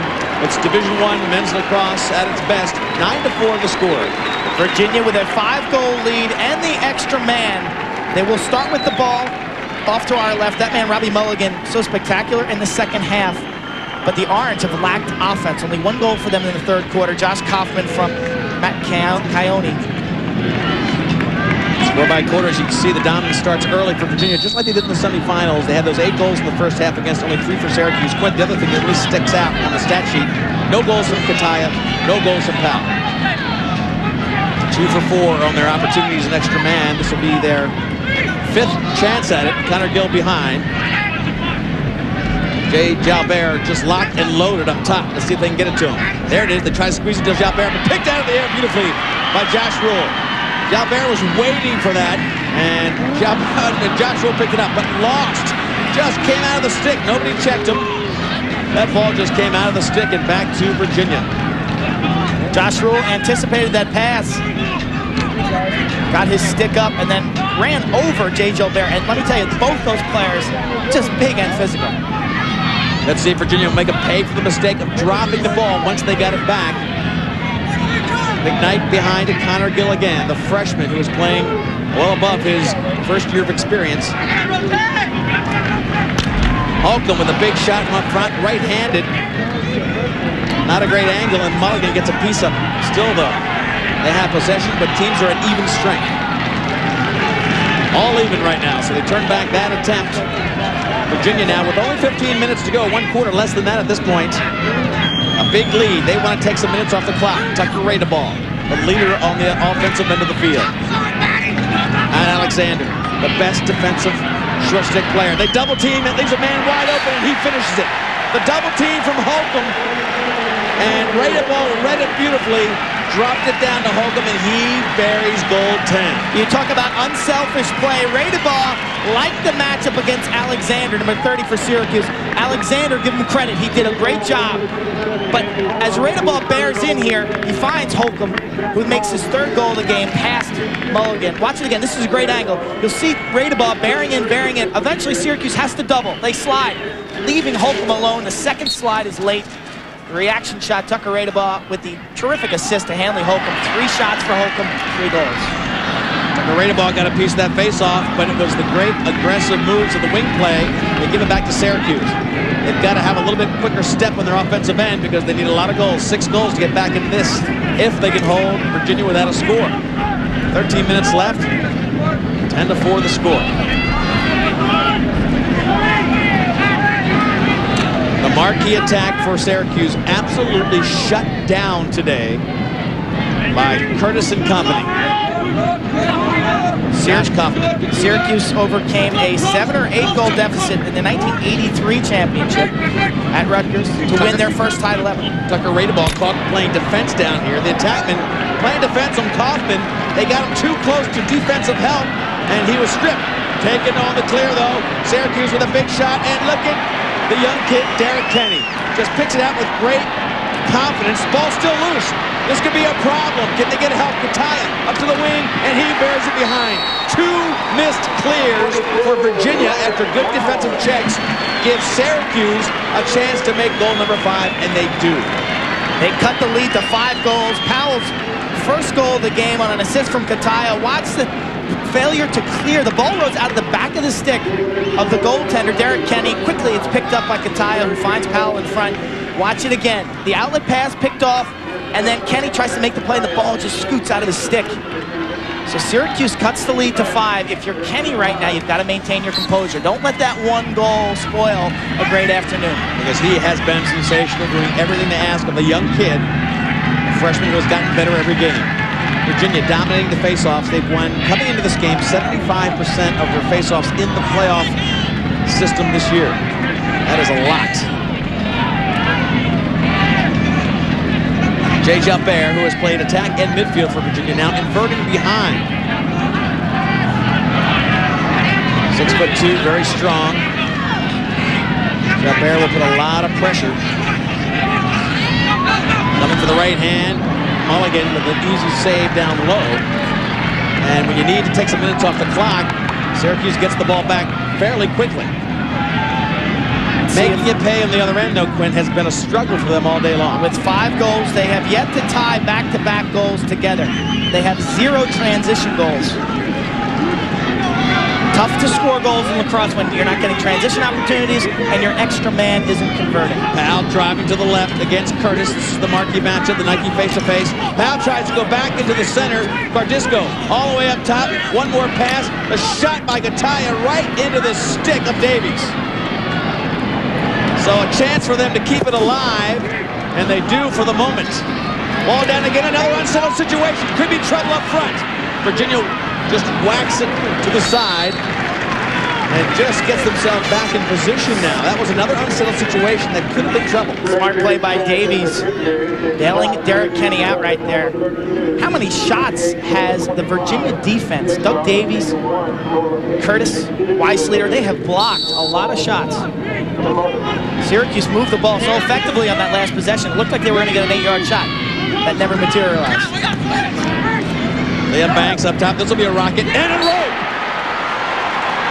Syracuse putting a little bit of juice in their offense. Jeff Cordisco, one of the captains, the Cordisco boys, the only 2 Maryland players playing here in College Park for Syracuse this year, 10-6, and a little bit of life for Syracuse. Here they come, the Syracuse Orange. Liam Banks with a through pass finds Cordisco high and hard, beating Kenny. Again, this will be a terrific view. Watch, Liam Banks draws a crowd, find his teammate, and finally, Syracuse puts the ball on the 6x6. They've got some momentum. The sideline now, getting into the game. Their fans starting to feel it. Cut the lead to 4. Jason Denneker. They have a procedure call against Syracuse. It's going to give it to Jason Hart and Virginia. Bad timing on that. Denneker was out there. Let's see what Virginia does with this possession. Ball goes wide, and Abrams now stepping up the attack from the defense of Syracuse. Ball on the field. Abrams picks it up. Behind the back pass over to Mulligan. And the Orangemen feeling more like their transitional selves. Historically, this team can kill you in transition. Matt Alexander open up front, but they elect not to do it. Not to give it to him. They settle it down with Jeff Lowe. Jeff Lowe, one of the best athletes on the team. Virginia had their second attack unit in the game. You can see the first attack coming back back onto the field. Marshall Abrams sensed that and went for the jugular and made the takeaway check. A very smart play by Abrams. Liam Banks now takes the ball behind against defensive captain Davies. Davies works him on the side. Liam Banks just locking up, protecting the stick, watching for the double. Again, the stick check taken out, but they get an open man on the far side. It's still loose. Ball still loose. And laid on and protected. Push call against Virginia. They'll have possession. Ryan Powell playing like he's got a little bit of a sore back that we've learned at halftime. Just not quite himself back there as Ryan Curtis has really handled him today. Force inside, bounce, shot, not much mustard on it. Again, Pardisco had big stick right in his face. A lot of defensive checks. That time it was Baruch making it tough to shoot. 10-6, 9 minutes left. Virginia now with Connor Gill, first unit back on Drew McKnight. The defense for Syracuse extending themselves out to Drew McKnight. Abrams is a great guy for takeaway. Here's Connor Gill. His size hard to do. He beats St. George. Abrams drops back into double. And quickly they give it to McKnight. Here'll be a shot just wide by Tucker Radeball. So Virginia's showing, Quint, they're not afraid to go to the goal if you give them the opening, even though the clock is really their best ally. Fadeaway jump shot by Tucker Radeball. Watch it. Coming across the middle. Had Mulligan beat. Shoots for the pipe with the backup. That's a good shot. You don't want Mulligan to be able to catch that. You either want a goal or you want the ball out of bounds for the reset. So quick job there with his stick fake from left to right. He'll shoot from here. Left-handed shot. And Mulligan comes up with the ball. He's got to get it cleared out quickly. Josh Rule will take it. The next goal, if it's scored by Syracuse, will give them increased life because 3 goals is sort of a magic number. You feel like you're in the game when you're only 3 goals down. And it's been a long time since Syracuse has been 3 goals down to this Virginia team who has dominated the game to this point. Burns calls a play, crosses his arms, gets Coyote to work inside on a pick. He's got Leahy in front of him. Now they switch off. Burns back to Coyote. He'll let one rip from out front. Looked for the right-handed Quint. Didn't take it against Leahy. Leahy stepped up. Coyote probably didn't have the full follow-through, so he pulled it out. Coyote looks for a feed. Powell, almost a moving pick on Ryan Powell when he moved inside. Coyote trying to get open. Here comes the double. Slide coming hard. If they move it to the backside, they'll have an open player. Couldn't find him. Credit Virginia for blocking the lanes. Virginia packing it in defensively. Syracuse in no hurry. 7 minutes and a 4-goal deficit. Not time to press yet. They need quality shots. Liam Banks, the freshman who has stepped up at the end of this year to really make an impact for the offense. In close, shot low. There's Syracuse, 7th goal of the game. The hurt, the hobble, Matt Kataya coming off the crease. Liam Banks finds him. He goes low with the shot. Hughes scores 3 in a row, and the Orangemen now within 3 at a 10-7 score. Kataya from Banks. Banks has had 2 assists in a row. Look at him bearing in here, realizing, hey, I've got to start becoming more of a playmaker because Powell and Kataya are hobbled, and he has responded. Look at the heat on the sideline. Syracuse now down by 3. They've cut the deficit from a 6-goal margin to a 3-goal margin. They're known for comebacks. They've had to come back in every game. This is the lowest seed team in the finals. Can they do it? We'll find out. Come back to Bird with us. Division I Lacrosse Championships from College Park.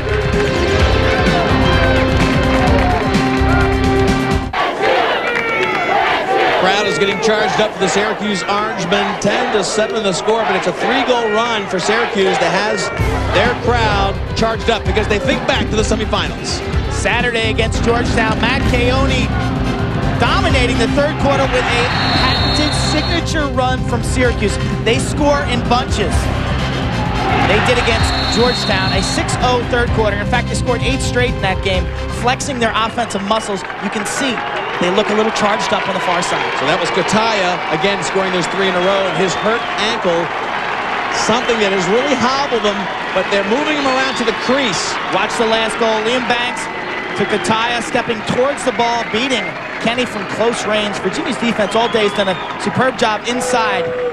Matt Kataya, known for playing his best games in the NCAAs. And a little cat and mouse, sending out each coach sending out a different face-off guy. They faked Denneker, and then they had Searcy coming out, and Virginia was countering Quint with Hard and Jenkins. And they went back and forth 3 times before finally Syracuse decided to send out their big guy.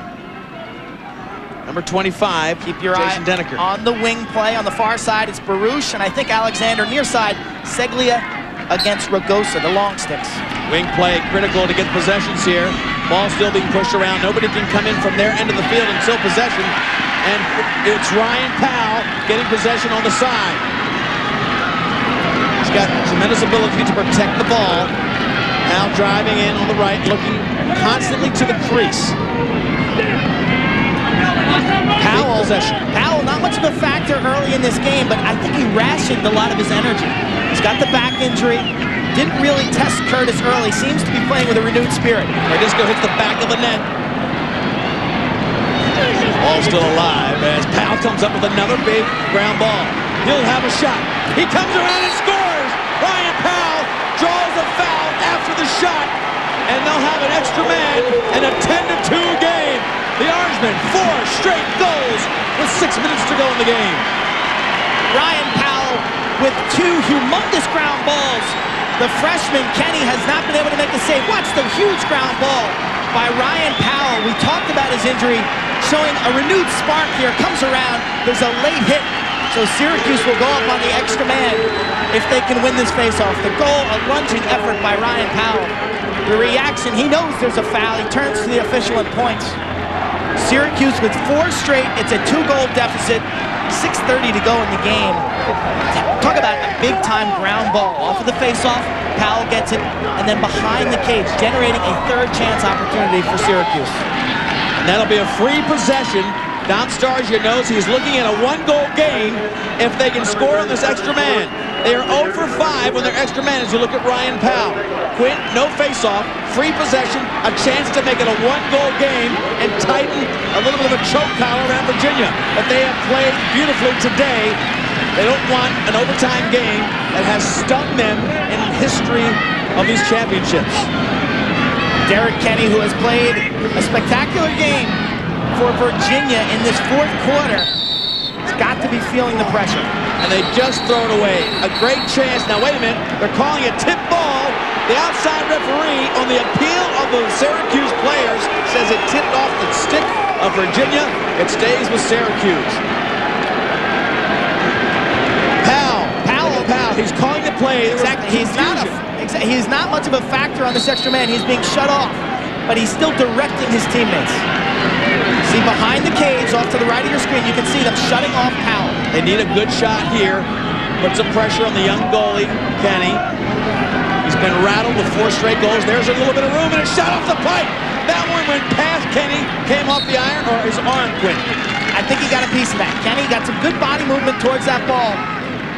The outside bounce shot by Kaufman. Looks like Virginia's going to give Kaufman that 15-yarder.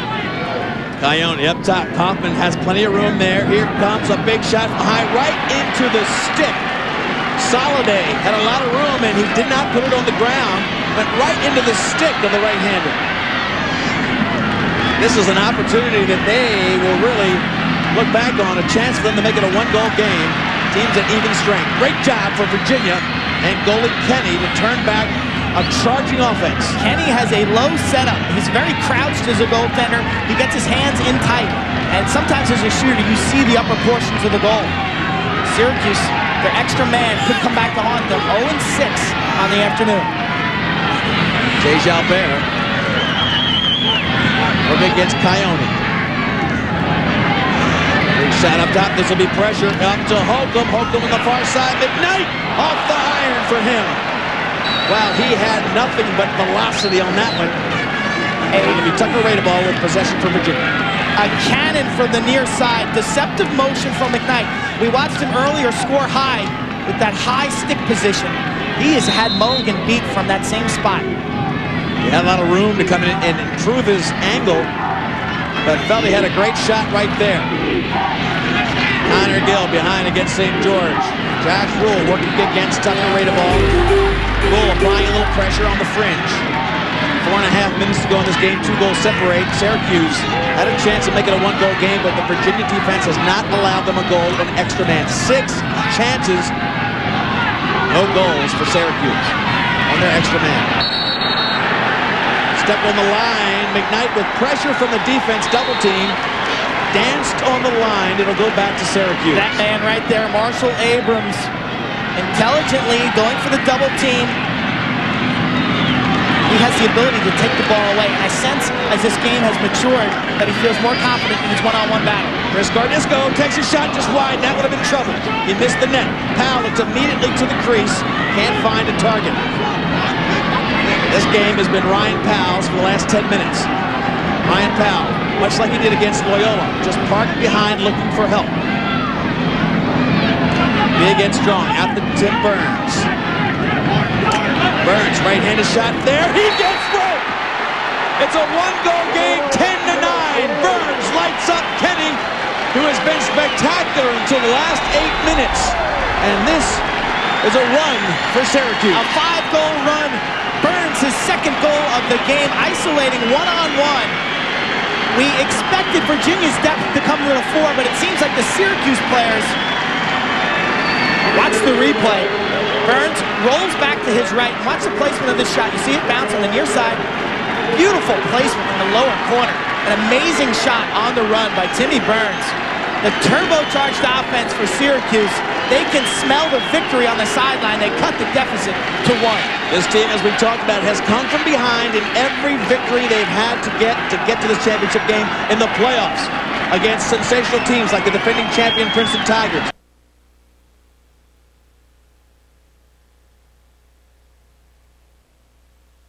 Toil and suffering. Individual accomplishment and teamwork mirror the lesson. That face-off may be the biggest of the game, and Virginia collects it. Connor Gill, one-on-one. Gill with the potential winner gives a 2-goal lead.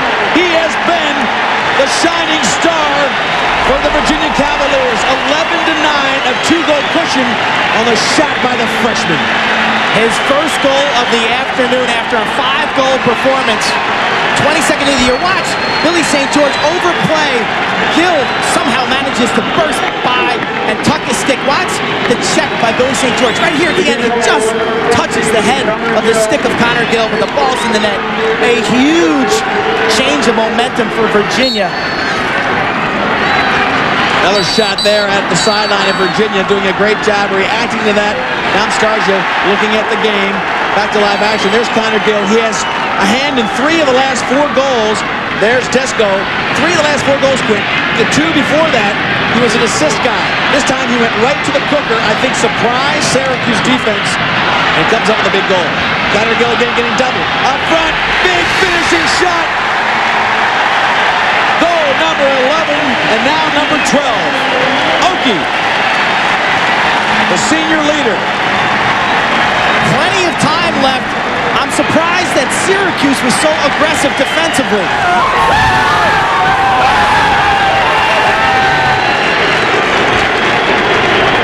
We've had a flag down. The goal will count. Watch the overplaying.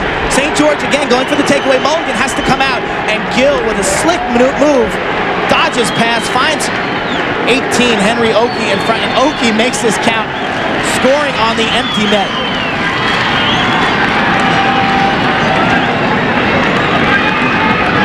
Back and forth action as you see again the big overstretched defense of Syracuse, leaving him wide open in front, and Oki has been an inspirational leader to his team.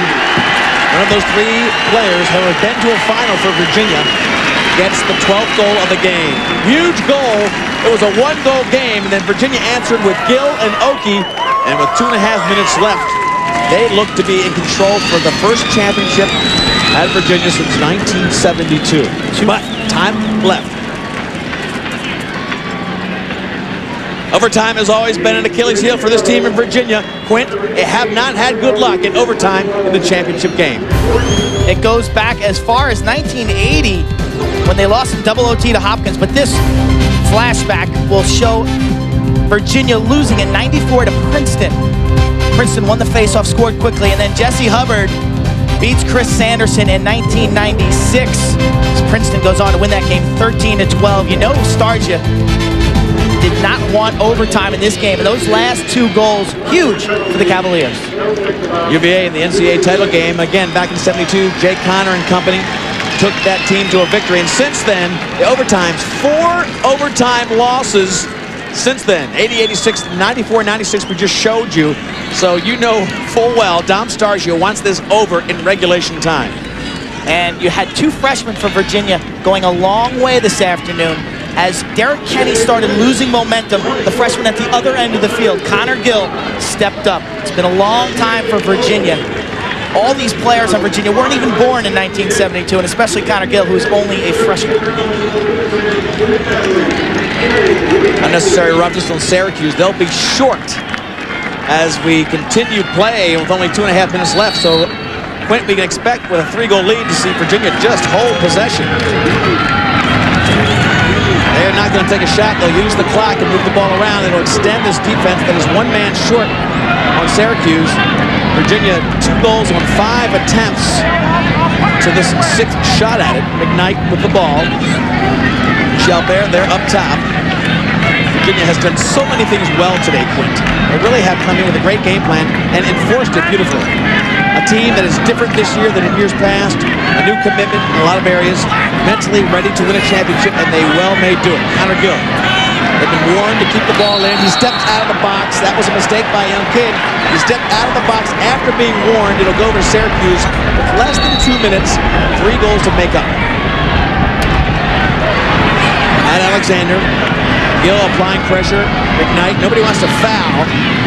Jalbert with a big over-the-head check, and he'll get a penalty on that. Jay Jalbert a little bit reckless on the check. Jalbert went for the butt end check over the head.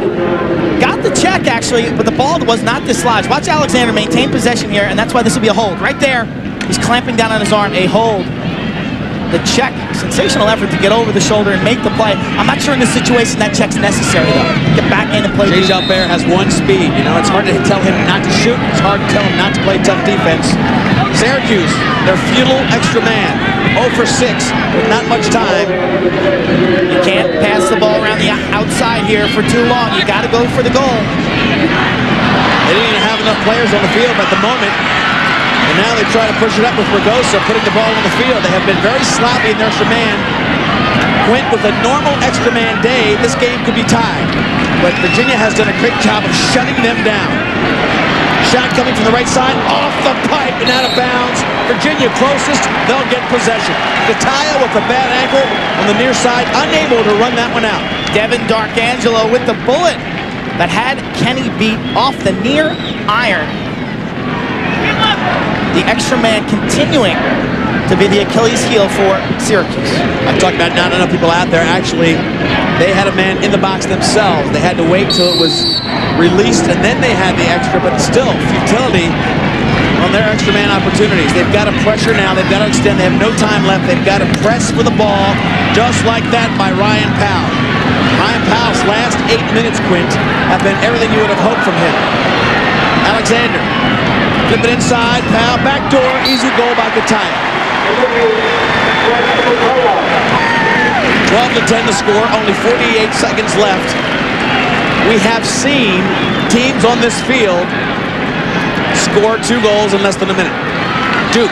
Talk about the importance of an upcoming face-off. Watch this goal. Matt Alexander draws a crowd, shows his athleticism, drawing 4 or 5 Virginia jerseys, and then throws a nice little soft touch pass.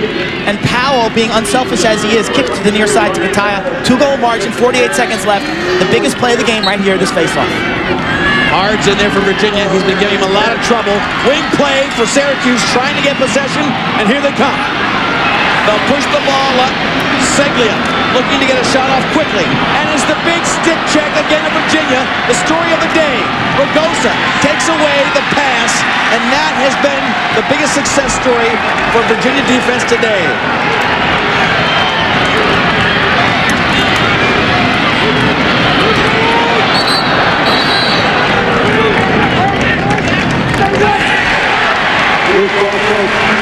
Loose ball push, 17 seconds left in the game.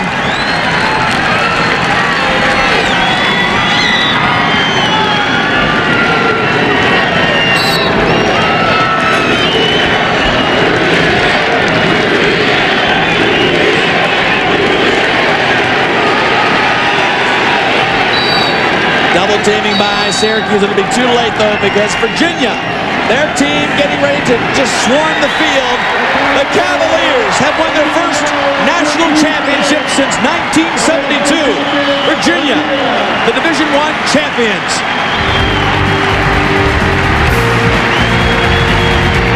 For Quinn Kesnick, I'm Lee Felsman. Thanks for watching our coverage of Division I Championship Lacrosse.